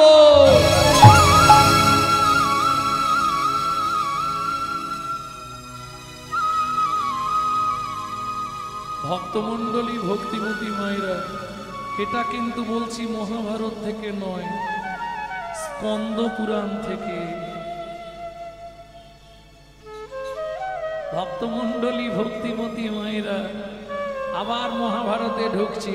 কৃষ্ণ বলছে, পিসিমা কি সত্যি তুমি তাকে চেনো না? কৃষ্ণরে আমি চিনি রে, বল কৃষ্ণ, একবার তুই শুধু নামটা আমাকে বলে দে কৃষ্ণ। বললে তুমি কি করবে? আমি তার কাছে যাব না, সে তোমার মতো মায়ের আর মুখ দর্শন করবে না। কি বলছিস কৃষ্ণ তুই? অবশ্যই বলছি, আর আমি যা বলছি ওটাই ঠিক।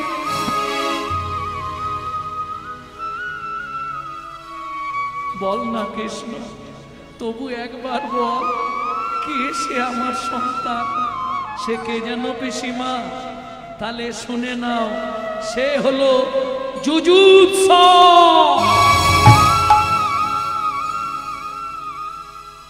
শুনি মাত্র গান্ধারী অচৈতন্য হইল, অচৈতন্য হইল।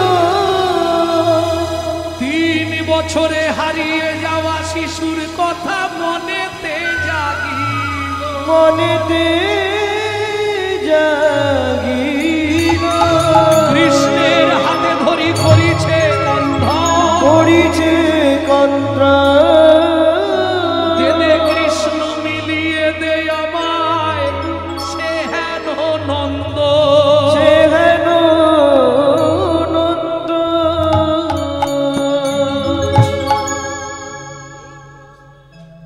ভক্তমণ্ডলী, ভক্তিমতী মায়েরা, আপনারা নিশ্চয়ই জানেন গান্ধারীর এই অভিশাপ পূরণ করার জন্য ভগবানকে ব্যাধের হাতে তীর খেয়ে মরতে হলো।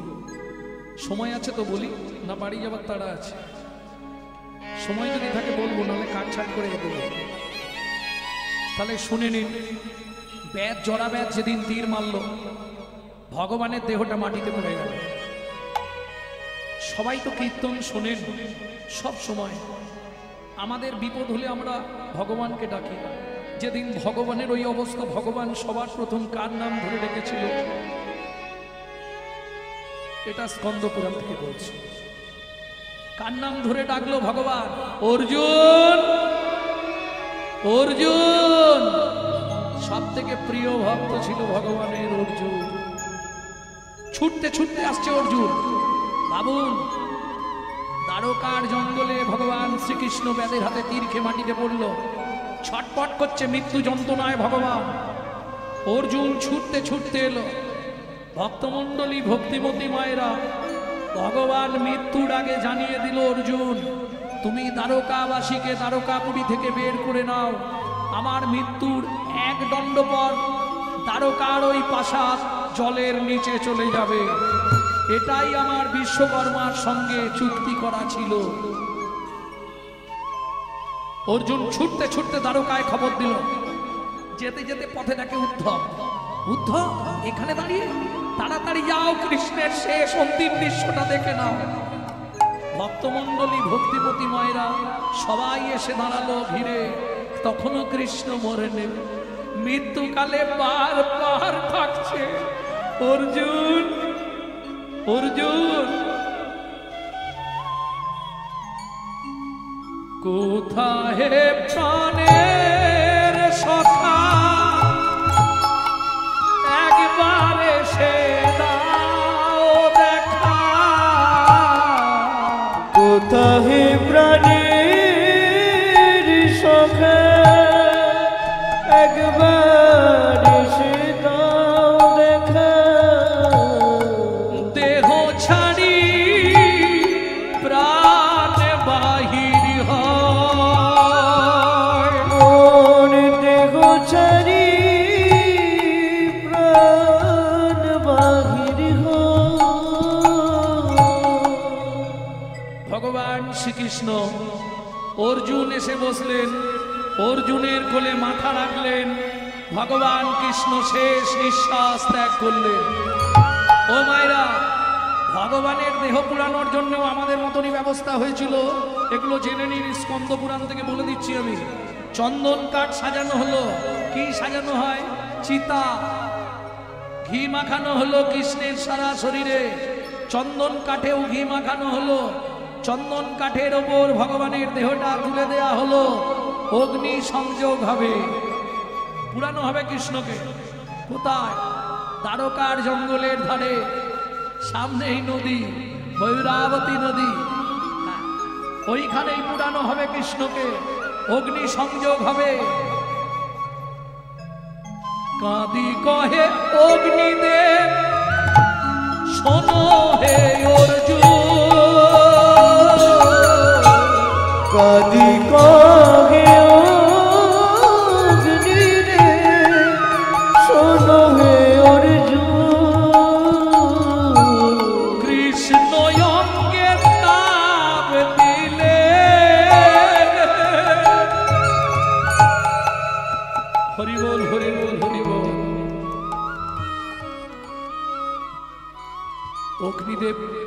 কাঁদতে কাঁদতে বলে উঠল, অর্জুন এই ভুল তুমি করো না।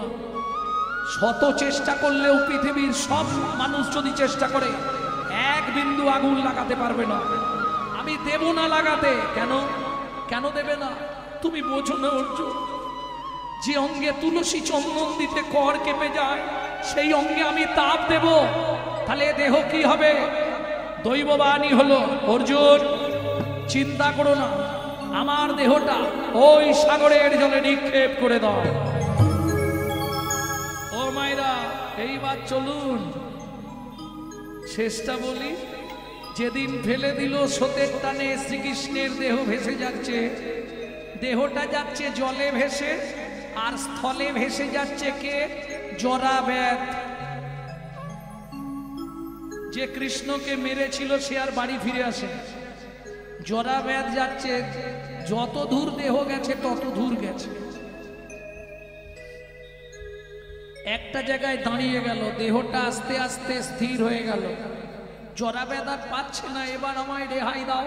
দৈববাণী হলো জরাব্যাধ, দেখ নীল হয়ে জ্বলছে আমার নাভি, ওই নাভিটা তুলে নিয়ে যা, প্রতিষ্ঠা কর কীটুং রূপে।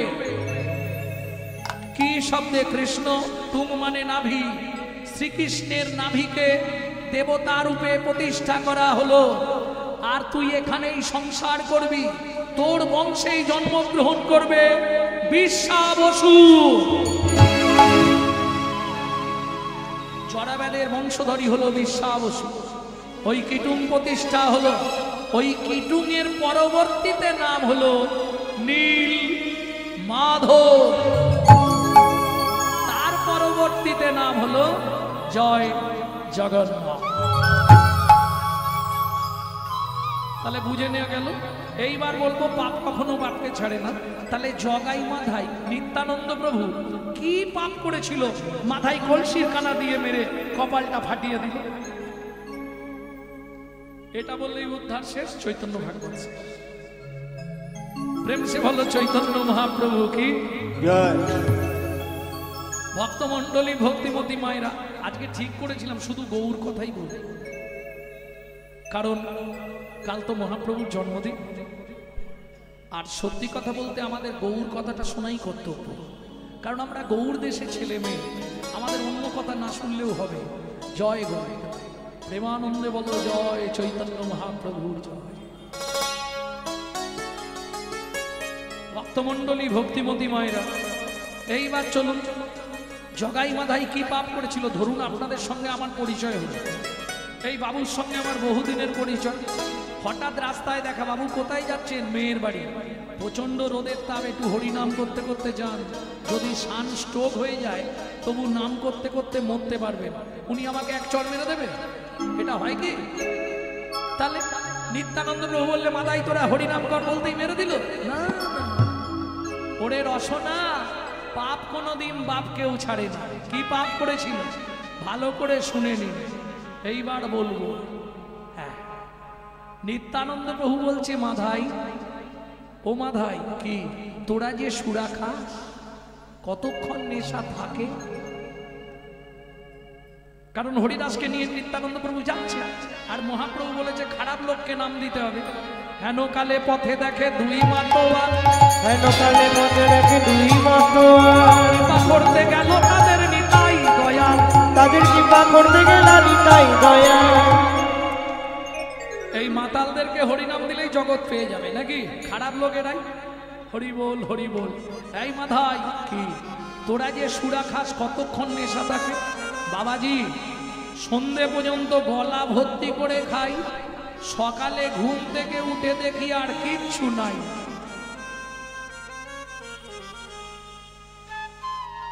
এই যারা খাওয়া দাওয়া করো তারা যেন রাগ করোনি। মাধাই, কি আমার কাছে একটা সুরা আছে, খাবি? কেন বাবাজি, খেলে কি হবে? একবার যদি খেতে পারিস জনম জনম নেশা রয়ে যাবে। জগাই, প্রত্যেক দিন পয়সা নষ্ট করে লাভ নেই, একবার খাবো সারা জীবন নেশা থাকবে। ও বাবাজি, তাহলে আর দেরি করবো নি, দিয়ে দাও। এই মাধাই, কি আমার এই সুরা তো ওইভাবে খাওয়া যায় না, কিভাবে খেতে হয় বাবাজি? মাথায় স্নান করে আয় গঙ্গা জলে সুরা দিব তোর কর্ণমূলে মাথায় স্নান করে আয় গঙ্গা জলে সুরা দেব তো কর্ণমূলে আমার এই সুরা মাথায়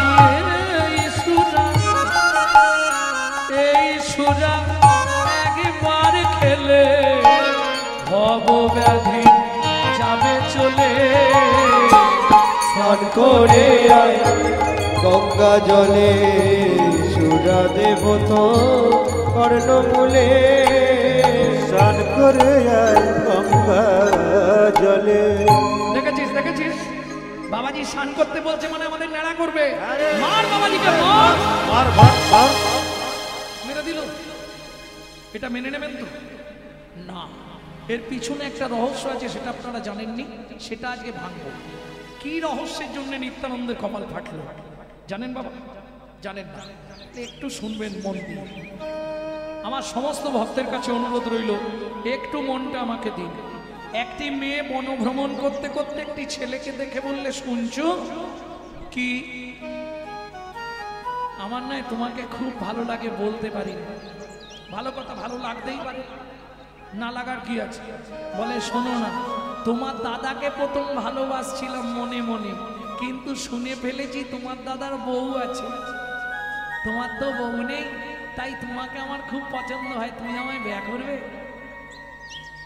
ইস তোমাকে বিয়ে করব বিয়ে তো আমি কোনোদিন করিনি কি করে করতে হয় বলে শোনো না কি আমি সিঁদুর কৌটো চুরি করে এনেছি কি করব আমি চোখ বন্ধ করে দাঁড়াবো তুমি আমার কপালে একটু সিঁথিতে একটু লাগিয়ে দেবে তারপরে আমি তোমার স্ত্রী তুমি আমার স্বামী ছেলেটা রসিকতা করে বলে উঠলো তাহলে দেরি করে লাভ নেই হয়ে যাবে মেয়েটা ভেবেছে আমাকে সত্যি বিয়ে করবে ব্যাস এত পাটি সিঁদুর কৌটো খুলে চোখ বন্ধ করে দাঁড়িয়ে গেছে ও মায়েরা তখনকার দিনের অস্ত্র ছিল তীর আর ধনুক যারা তীর ধনুক ব্যবহার করে তাদের পিঠে একটা করে তুন থাকে তুন তুন মানে বোঝেন তো বোঝেন না যার মধ্যে তীরগুলোকে রাখা হয় পিঠে ডোঙার মতো থাকে না ওটাকে বলে তুন তুনে দিয়ে বান ওই তুনের মধ্যে বান থাকে ওই বান একটা টেনেছে মেয়েটার নাকটা ধরে যায় নাক ধরছো কেন বলে বুঝতে পারছো না ব্যালেন্স পাচ্ছি নি সিঁদুরটা পরাবো তো নাকটাকে চেপে ধরে ঘ্যাঁচ করে তীরের ফালা দিয়ে কেটে মাটিতে ফেলে ছটছট করে রক্ত দাদা বাঁচাও দাদা বাঁচাও দাদা বাঁচাও রাবণ বেরিয়ে এলো বোন সূর্পনাখা কে তোর নাক কেটে দিয়েছে দাদা লক্ষণ আমার নাক কেটে দিয়েছে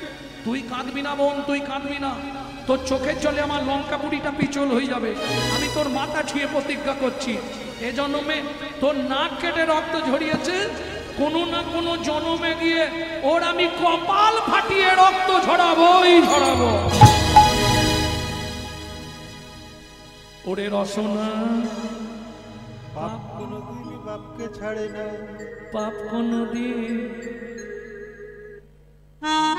ছাড়বে কি এটা একটা পয়েন্ট বলেছি আর একটা বলবো তাহলে বলি আর একটা একদিনের রাগে ওইভাবে মারে নেই একদিনের রাগ নয় আরো রাগ আছে হ্যাঁ আবার কি সেটা বলবো এর জন্য এই যে বললাম চরিত মাধুরী পড়তে হবে যত লীলার ব্যাকগ্রাউন্ড গুলো চরিত মাধুরী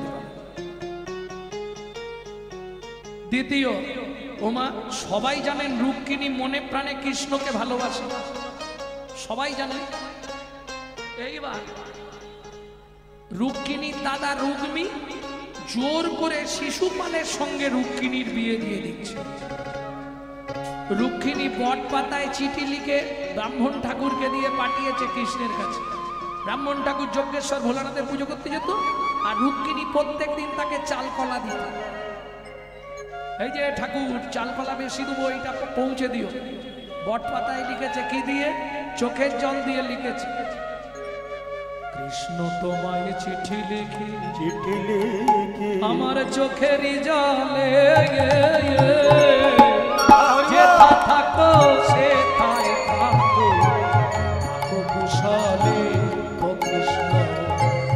থাকো কুশলে। কৃষ্ণ তোমায় চিঠি লিখি চোখেরই জলে, যেথা থাকো সেথা থাকো, থাকো কুশলে ও কৃষ্ণ থাকো কুশলে।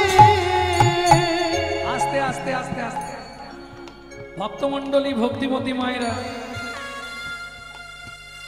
চিঠিটা পড়েছে, পড়ে ভগবান শ্রীকৃষ্ণ মনে মনে ভাবলেন না দেরি করা যাবে না, রুক্মিণীকে বাঁচাতে হবে। ভগবান কি করলেন? ঘোড়ায় চড়ে চললেন রুক্মিণীকে বাঁচানোর জন্য। ভক্তমণ্ডলী ভক্তিমতী মায়েরা ওদিকে শিশুপাল বর সেজে যাচ্ছে বিয়ে করতে। কিছু মনে করবেন না, যেদিন বিয়ে করতে যায় সে একটা আলাদা ভাব থাকে। কি বাবা, কি গো, বিয়ের দিনের ছেলেদের একটা আলাদা ভাব থাকে না? ছাতি একবারে 56। হ্যাঁ ও মায়েরা, গিলে করা ধুতি পাঞ্জাবি, মাথার ওপর একটা কি থাকে? টপুর টপুর। হ্যাঁ, তারপরে পায়ের নাকড়া, গাড়ি থেকে যখন নামছে আলাদা একটা টেম্পার থাকে, ছাতি একবারে 56। কেন? মেয়েদের হুলাহুলি পড়ে যায়, ওরে বর এসে গেছে রে, বর এসে গেছে।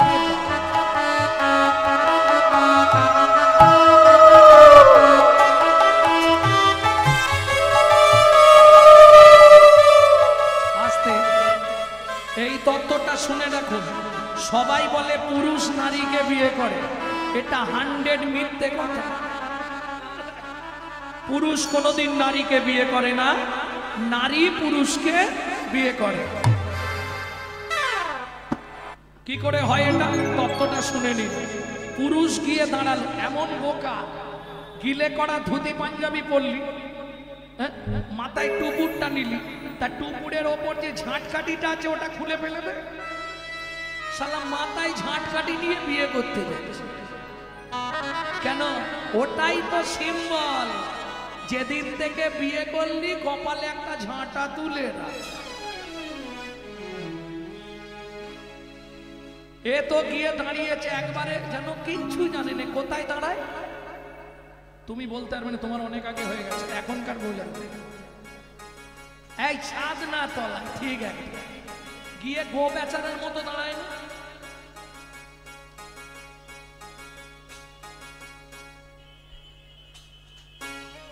এইবার খানিকক্ষণ পরে মেয়েটাকে লোকেরা সব কোলে করে নিয়ে আসে, ওই পিড়ের মধ্যে বসিয়ে ফান পাতা চাপা। এইবার বলি, এসে মেয়েটা কি করে? 7 পাক ঘুরে আসতে, তাহলে ঘুরলো কেটা? মেয়েটা। পান খুলে প্রথম দেখলো কেটা? মেয়েটা। মালা বদনের সময় আগে মালা দিল কেটা? মেয়েটা।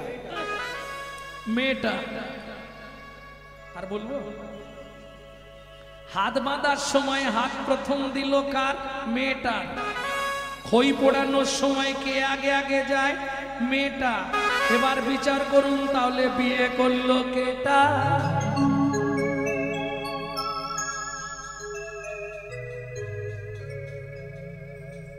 আমার প্রশ্ন ওটা নয়, প্রশ্ন হচ্ছে 3 বার ঘুরলে হতো না? 5 বার ঘুরলে হতো? আরে হালকা মেয়ে হলে তবু ঠিক আছে, যেগুলো ভারী ভারী মেয়ে যারা ধরে আনে তারা বুঝতে পারে। 7 বারই ঘুরতে হবে? এই দেখো, এখনকার মায়েদের যদি জিজ্ঞেস করি মা 7 পাক দেয় কেন, মা কিরম করে বলবে জানো? তুমি বোঝো না বাবা, 7 পাকে বাঁধা। 7টা পাক কি কি জানেন? জানেন না? তাহলে শুনে নিন কেন সেদিন 7 পাক দেওয়া হয়েছিল, এই তত্ত্বটা বলে দিন। পুরুষ ভাবে বিয়ে করেছি মানে সব সময় ও আমার বউ। পুরুষরাও ভুলে যাও আজ থেকে। 8টা কাল 24 ঘন্টা, 24 ঘন্টায় 8টা কাল। একটা কাল নারীর নিজের জন্য স্বাধীন, বাকি 7টা কাল সে স্বামীর কাছে 7 রকম ভাবে পরিচারিকা হবে, সারাক্ষণ শুধু বউ বা স্ত্রী নয়। তাহলে 7টা পাক বলছি দেখে নাও। সোহাগে ভগিনী রমণে রমণী, সোহাগে ভগিনী রমণে রমণী, সোহাগে ভগিনী রমণে রমণী, সোহাগে ভগিনী রমণী রমণী ধ্যানে জ্ঞানে রামাত্রি জননী জ্ঞানী জ্ঞানীরা মাতৃজননী অন্নপূর্ণা গৃহ লক্ষ্মী অন্নপূর্ণা গৃহ লক্ষ্মী দাসীবা দিবা কিঙ্করি দাসীবাদী বা কিঙ্করি তাই তো সাতটা পাগ মারি। তাই তো সাতটা পাকমারি। বুঝে নিয়েছো না ভেঙে বলবো? সোহাগে ভগিনী, ভগ্নী মানে কি?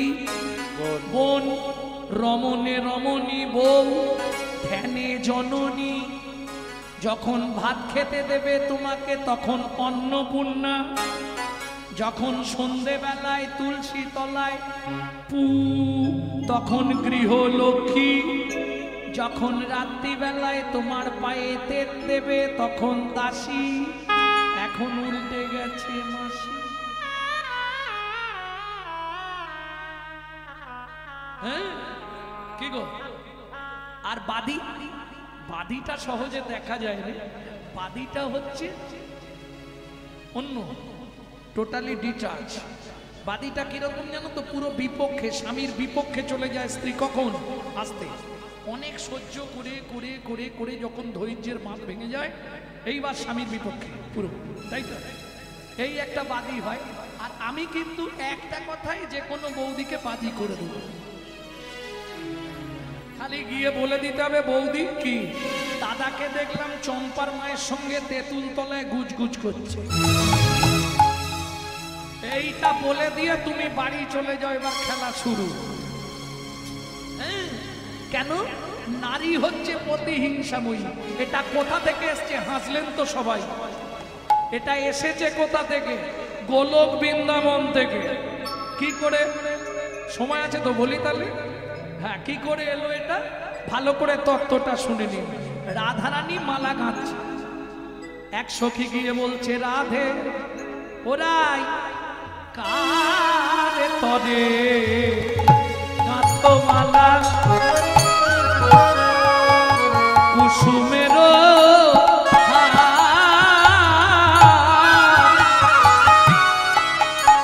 কার তরে গাথ মালা কুসুমের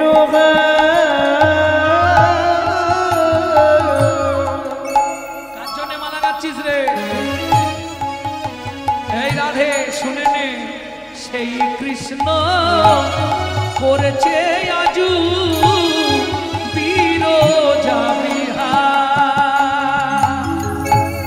সেই কৃষ্ণ করেছে আজ বিরজা বিহার। ব্যাস, আর কোনো কথা নেই। তোমরা হলে কি করবে বলবো? হ্যাঁ? আজ ঘরে একবার ঢুকুক, কেটে ফেলবো শালা, যা হবে। হ্যাঁ? যা হবে, জেল খাটতে হয় তাও খাটবো, কেটে দেবো। কেন? সব মেনে নেওয়া যাবে, এটা মানা যাবে। মানা যাবে কি? কেটে জেল খাটতে হয় তাও বিয়াচ্ছে।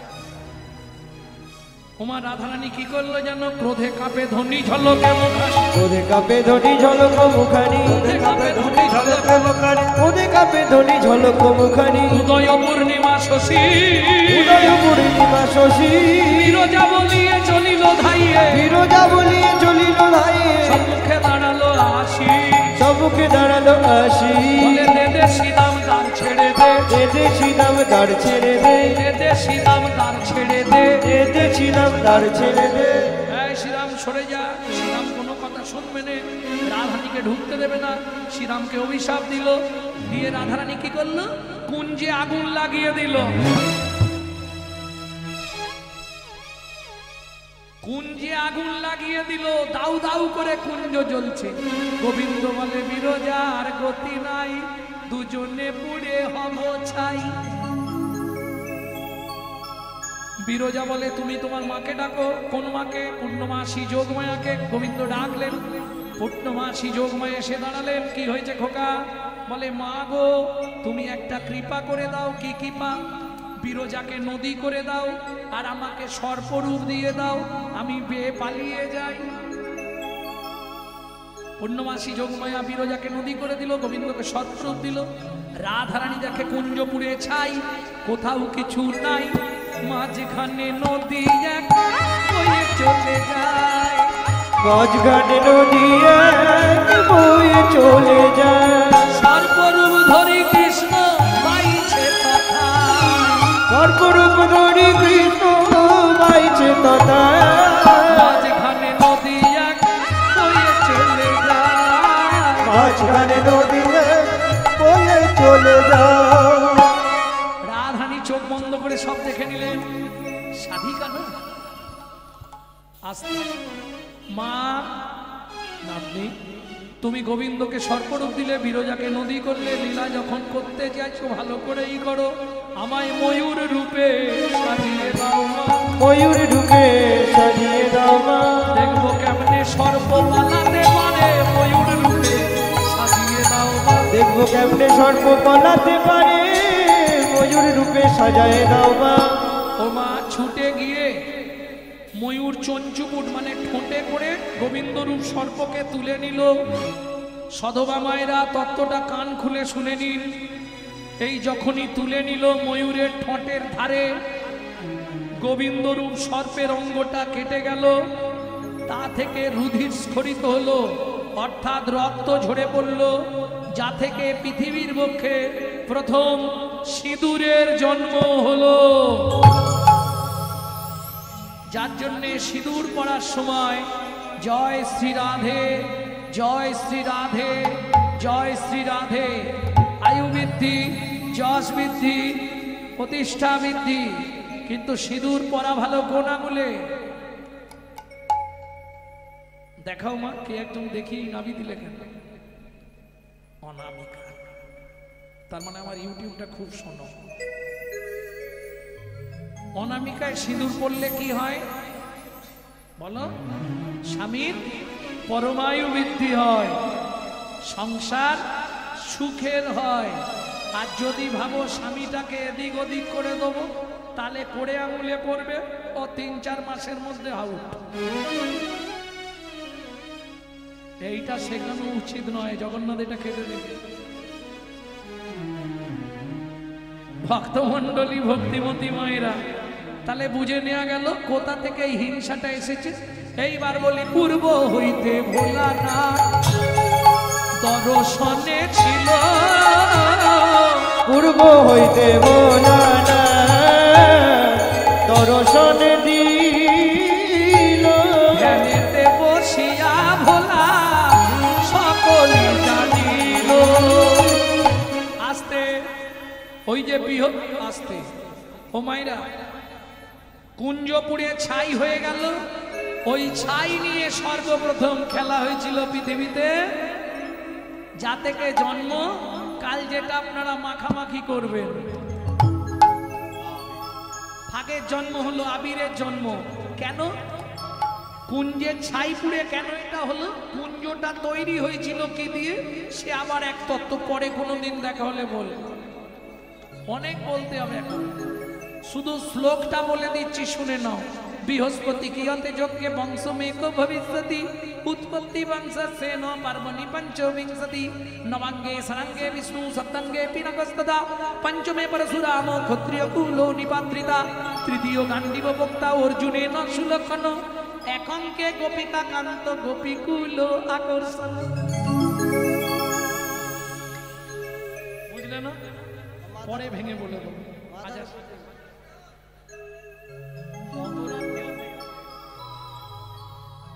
ভক্তমণ্ডলী, ভক্তিমতী মায়েরা, একঙ্কে গোপিকা কান্ত গোপীকুল আকর্ষণ। এক সময় মদন দেব বান মেরেছিল কাকে? চন্দ্রকে। চন্দ্র দেবগুরু বৃহস্পতির স্ত্রী তারাকে হরণ করেছিল, যা থেকে বুধের জন্ম। ঠিক আছে, আমার স্ত্রী সতী আছে কিনা প্রমাণ হবে কি করে? শ্রী ভিগু বললেন, বৃহস্পতি তুমি যজ্ঞ করো, যজ্ঞে তোমার স্ত্রীর নাম করে আহুতি দেবে, আর ওদিকে তাকাবে না। ওই যজ্ঞে কি হয় দেখো, যদি কোনো বৃক্ষ জন্মায় তাহলে জানবে তোমার স্ত্রী এখনো সতী আছে। ভক্তমণ্ডলী, ভক্তিমতী মায়েরা, বৃহস্পতি যজ্ঞ করলেন, সন্ধ্যার প্রাক্কালে আহুতি দিলেন। পরের দিন সকালে গিয়ে দেখছে একটা বাঁশ গাছ জন্মেছে। বৃহস্পতি ক্রিয়াতে যজ্ঞে বংশমে কো ভবিষ্যতি। বাঁশটার কত পাপ? 25 পাপ। কাজে লাগার মতো ডোগা গোড়া কঞ্চি বাদে। বুঝে নেওয়া গেল। নবাঙ্গে স্বরাঙ্গে বিষ্ণু, ভগবান যে ষোড়শাভুজ মূর্তি ধরেছিলেন তার হাতে একটা দণ্ড আছে, ওটার মাপ হচ্ছে 9 পাপ। সপ্তাঙ্গে পিনাকোষ তথা, 7 পাপে হলো শিবের ত্রিশূল। পঞ্চমে পরশুরাম ক্ষত্রিয় কুল নিপাত্রিতা, 5 পাপে পরশুরামের কুঠারের দণ্ড। তৃতীয় গান্ডীব বক্তা অর্জুনের সুলক্ষণ, 3 পাপে অর্জুনের গান্ডীব। এক অঙ্কে গোপিকাকান্ত গোপীকুল আকর্ষণ, 25 পাপ হয়ে গেল। গোড়াটা কোথায় গেল? ব্রহ্মার কুমণ্ডল। ডোগাটা কোথায় গেল? মহোৎসবের আগে ধ্বজা তোলা হয়, ওই ধ্বজা। কঞ্চিগুলো গেল বিরজার কুঞ্জে, যার জন্য ওই কুঞ্জ পুড়ে ছাই হয়েছিল। ওই ছাই দিয়ে আবির বা ফাগের জন্ম। প্রেম সে বলো চৈতন্য মহাপ্রভু কি। তাহলে বুঝে নেওয়া গেল 7 পাক কেন দেয়া হয়। তবে এটা বাহ্যিক তত্ত্ব বললাম, ভেতর তত্ত্ব বলিনি। নারীর চরিত্র অতি সে কঠিন, কে বুঝিবে বলো তাই। বুঝিতে অবধি নারীর এক বিধি, 7 দিনে গড়িল যায়। ও মায়েরা, একটা পুরুষ সৃষ্টি করতে বিধাতার সময় লেগেছিল 1 দিন 1 রাত, কিন্তু একটা নারী সৃষ্টি করতে বিধাতার সময় লেগেছিল 7 দিন 7 রাত। কেন? যতবার তৈরি করে ততবার নারী ভেঙে পড়ে। তখন ব্রহ্মা 7 তত্ত্বকে আশ্রয় করলেন। 7 তত্ত্বে কি ছিল? 7 সমুদ্র, 7 সমুদ্র থেকে 7 কলসি জল এনে একটা নারীর মধ্যে দিল, তবে নারী সৃষ্টি হলো। 7 তত্ত্বে নারী সৃষ্টি। তাই তো 7 পাক দেওয়া হয়। তাই তো বিয়ের বাসরে নারীর কাছে ভর্তি কলসি দেওয়া হয়। ভর্তি কলসি দেওয়া। বুঝে নিয়েছো এবার কেন 7 পাক দেওয়া হয়? বোঝা গেল না? বোঝা গেল? প্রমাণ নেবে? নারী যখন কোনো বিষয় হেরে যাবে, দেখবেন ও জল ঢালতে শুরু করবে। 7 কলসি একটা নারীর ভেতর আছে, জল ঢেলে পুরুষের কাছে জিতে যাবে। কি প্রমাণ নিয়ে নেবে? আমি বুঝে দেবে, তুমি কেঁদে, ও সবসময় কেঁদে জিতে। হ্যাঁ, এটা বরাবর দেখে নেবেন, নারী সবসময় কেঁদে জিতবে। ও যখনই দেখবে আর রাস্তা নেই, কাঁদতে শুরু করে দেবে, আর কাঁদলেই নারী জিতে যাবে। তাহলে 7 তত্ত্বে নারী সৃষ্টি, তাই 7 পাক দেওয়া হয়। বুঝে নেওয়া গেল? এইবার চলুন, শিশুপাল গেছে বিয়ে করতে, সেজে গুজে দাঁড়িয়েছে ভগবান শ্রীকৃষ্ণ। একবারে রথের ওপর থেকে 64টা বিদ্যা জানত কৃষ্ণ।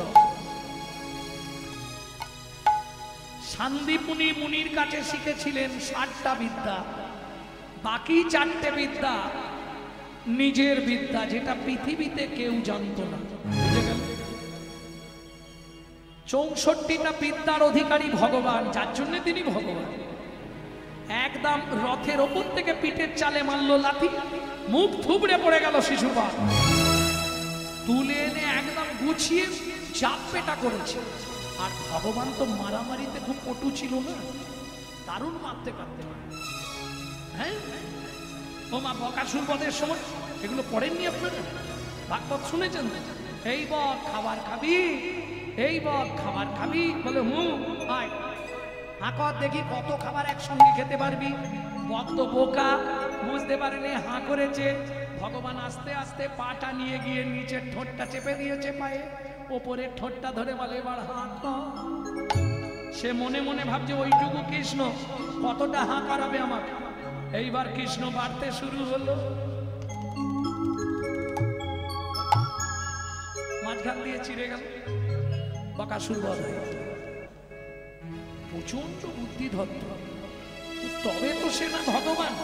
তাহলে তো কালী দুর্গা শিব সরস্বতী লক্ষ্মী কার্তিক গণেশ সবাই ভগবান হইবে, হবে কি? জীবনেও চেষ্টা করলে হবে না, এটা মাথায় রেখো। কালী দুর্গা শিব সরস্বতী লক্ষ্মী কার্তিক গণেশ এরা হলো ঠাকুর, ঠাকুর চেষ্টা করলে ভগবান হতে পারবে না। কিরকম বললে শোনো ভাই, দুধ থেকে ঘোল, দুধ থেকে ছানা, দুধ থেকে মাখন, দুধ থেকে ক্ষীর, দুধ থেকে ঘি, দুধ থেকে দই। বিজ্ঞান উন্নত হয়েছে, তাহলে দই থেকে দুধ হোক, হবে? কৃষ্ণ থেকে সবাই সবাই চেষ্টা করলেও কৃষ্ণ হবে না। এতে চাংসকলা পুংস কৃষ্ণস্তু ভগবান স্বয়ং। বোঝা গেল? এইবার চলুন শিশুপালকে রথের চাকায় বেঁধে ভগবান শ্রীকৃষ্ণ রুক্মিণীকে উদ্ধার করে ফিরে আসছে। এদিকে বলাই দাদার প্রাণ হচ্ছে কৃষ্ণ। শ্রীদাম কি কানাই কোথায় গেছে? মারামারি করতে গেছে, রুক্মিণীকে উদ্ধার করতে গেছে। ব্যাস নাঙলের ফালায় একবারে শান দিয়ে নিয়ে বলাই দাদা যাচ্ছে।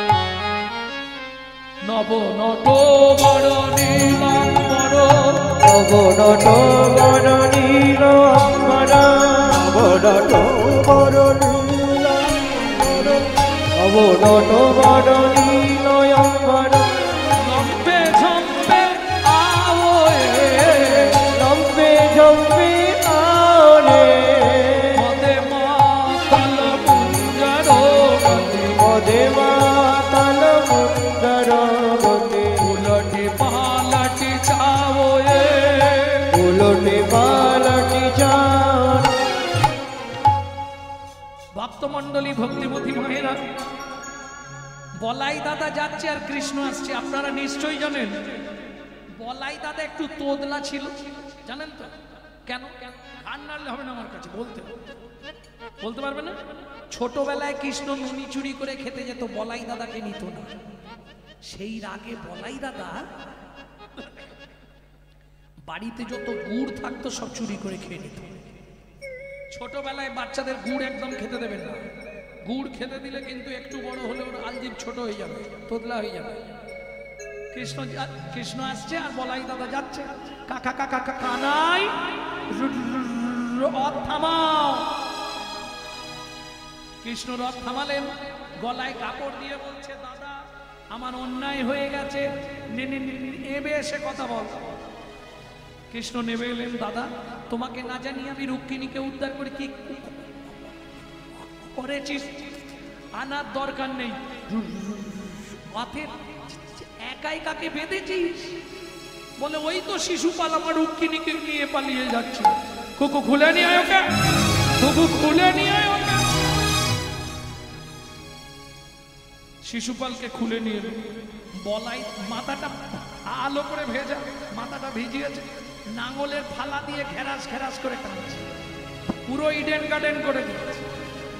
এক জায়গায় বসে গিয়ে ছটছট করে রক্ত। শিশুপাল রুধির ছুঁয়ে প্রতিজ্ঞা করলো, বলাই দাদা এ জন্মে পথের মাঝখানে আমার রক্ত ঝরালে আগত জন্মে আমিও পথের মাঝখানে তোমার রক্ত ঝরাবো ঝরাবো ঝরাবো। ওগো ব্রজেন্দ্র নন্দন যে শচী সুত হইল সে, বলরাম হইল নিতা। বুঝে নেওয়া গেল। এইবার চলুন চারটে পয়েন্ট নোট করে নিন। কিরকম? সত্য যুগে যারা ছিলেন শ্রী বিষ্ণু নারায়ণের দ্বারপাল জয় বিজয়, ব্রহ্মার চার ছেলে সনক সনাতন সনন শরৎ কুমার, চারজনের অভিশাপে এরা মর্তের মাটিতে সত্য যুগের শেষ ভাগে মানব রূপে জন্মগ্রহণ করলেন। হিরণ্যাক্ষ, হিরণ্যকশিপু। ত্রেতা যুগে তারাই দুইজন, রাবণ কুম্ভকর্ণ। তারপরে তারাই দুইজন, শিশুপাল দন্তবক্ষ।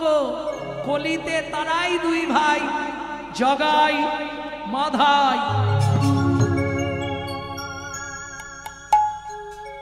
ভক্তমণ্ডলী ভক্তিমতী মায়েরা, ছটছট করে রক্ত পড়ছে। তখনও নিত্যানন্দ প্রভু বলছে, মাধাই রে মাধাই রে ও তোর ভাবনা কি আর আছে, আছে হরি বল বলে বলে বাহু তুলে আইনে ছেড়েছি মাধাই রে মেরেছ তুলসীর কানা, তাই বলে কি প্রেম দেব না, না হয় নেশার ঝুঁকে। মাধাই রে বাপে ছেলেকে মারিলে মাধাই, বাপেতে পাবল সম্মুখে দাঁড়িয়ে আছে ও যে গৌর দয়াময়। ও যে গৌর কৃপাময়। আছাড় খেয়ে বলল মাধাই গিয়ে মহাপ্রভুর চরণে, প্রভু তুমি জগাইকে কৃপা করলে আমায় কৃপা করবো না? না, দূর হয়ে যা। কোথায় রে সুদর্শন? তুই আমার দাদার অঙ্গে আঘাত করেছিস, তোর আজ রেহাই নেই। সুদর্শন! নিত্যানন্দ বাবু হাত দুটো জোড়ো করে বলে উঠলো, সংবর সংবর ও হে প্রভু জগন্নাথ। সংবর সংবর হে প্রভু জগন্নাথ। তোমার দুটি পায়ে পড়ি জোর করিহা, ওগো তোমার দুটি পায়ে পড়ি জোর করিহা। পতিত পাবন হেতু তোমায় অবতার, পতিত পাবন হেতু তোমায় অবতার। তোমা বিনয়ে পতিতের উদ্ধারিবে আর। তোমা বিনয়ে পতিতের উদ্ধারিবে আর। এই মাধাই দেরি করিস না, ধর গিয়ে চরণটা জোর করে। মাধাই পড়ে গেল মহাপ্রভুর চরণে। প্রভু তবে তারে দেখাই আপন সার, তবে তারে দেখাই নাই আপন সর। ওগো রসরাজ মহাভাব হয় দুইর, ওগো রসরাজ মহাভাব হয় দুইর। ভক্ত শনে ভগবানের মিলন হইল, ভক্ত শনে ভগবান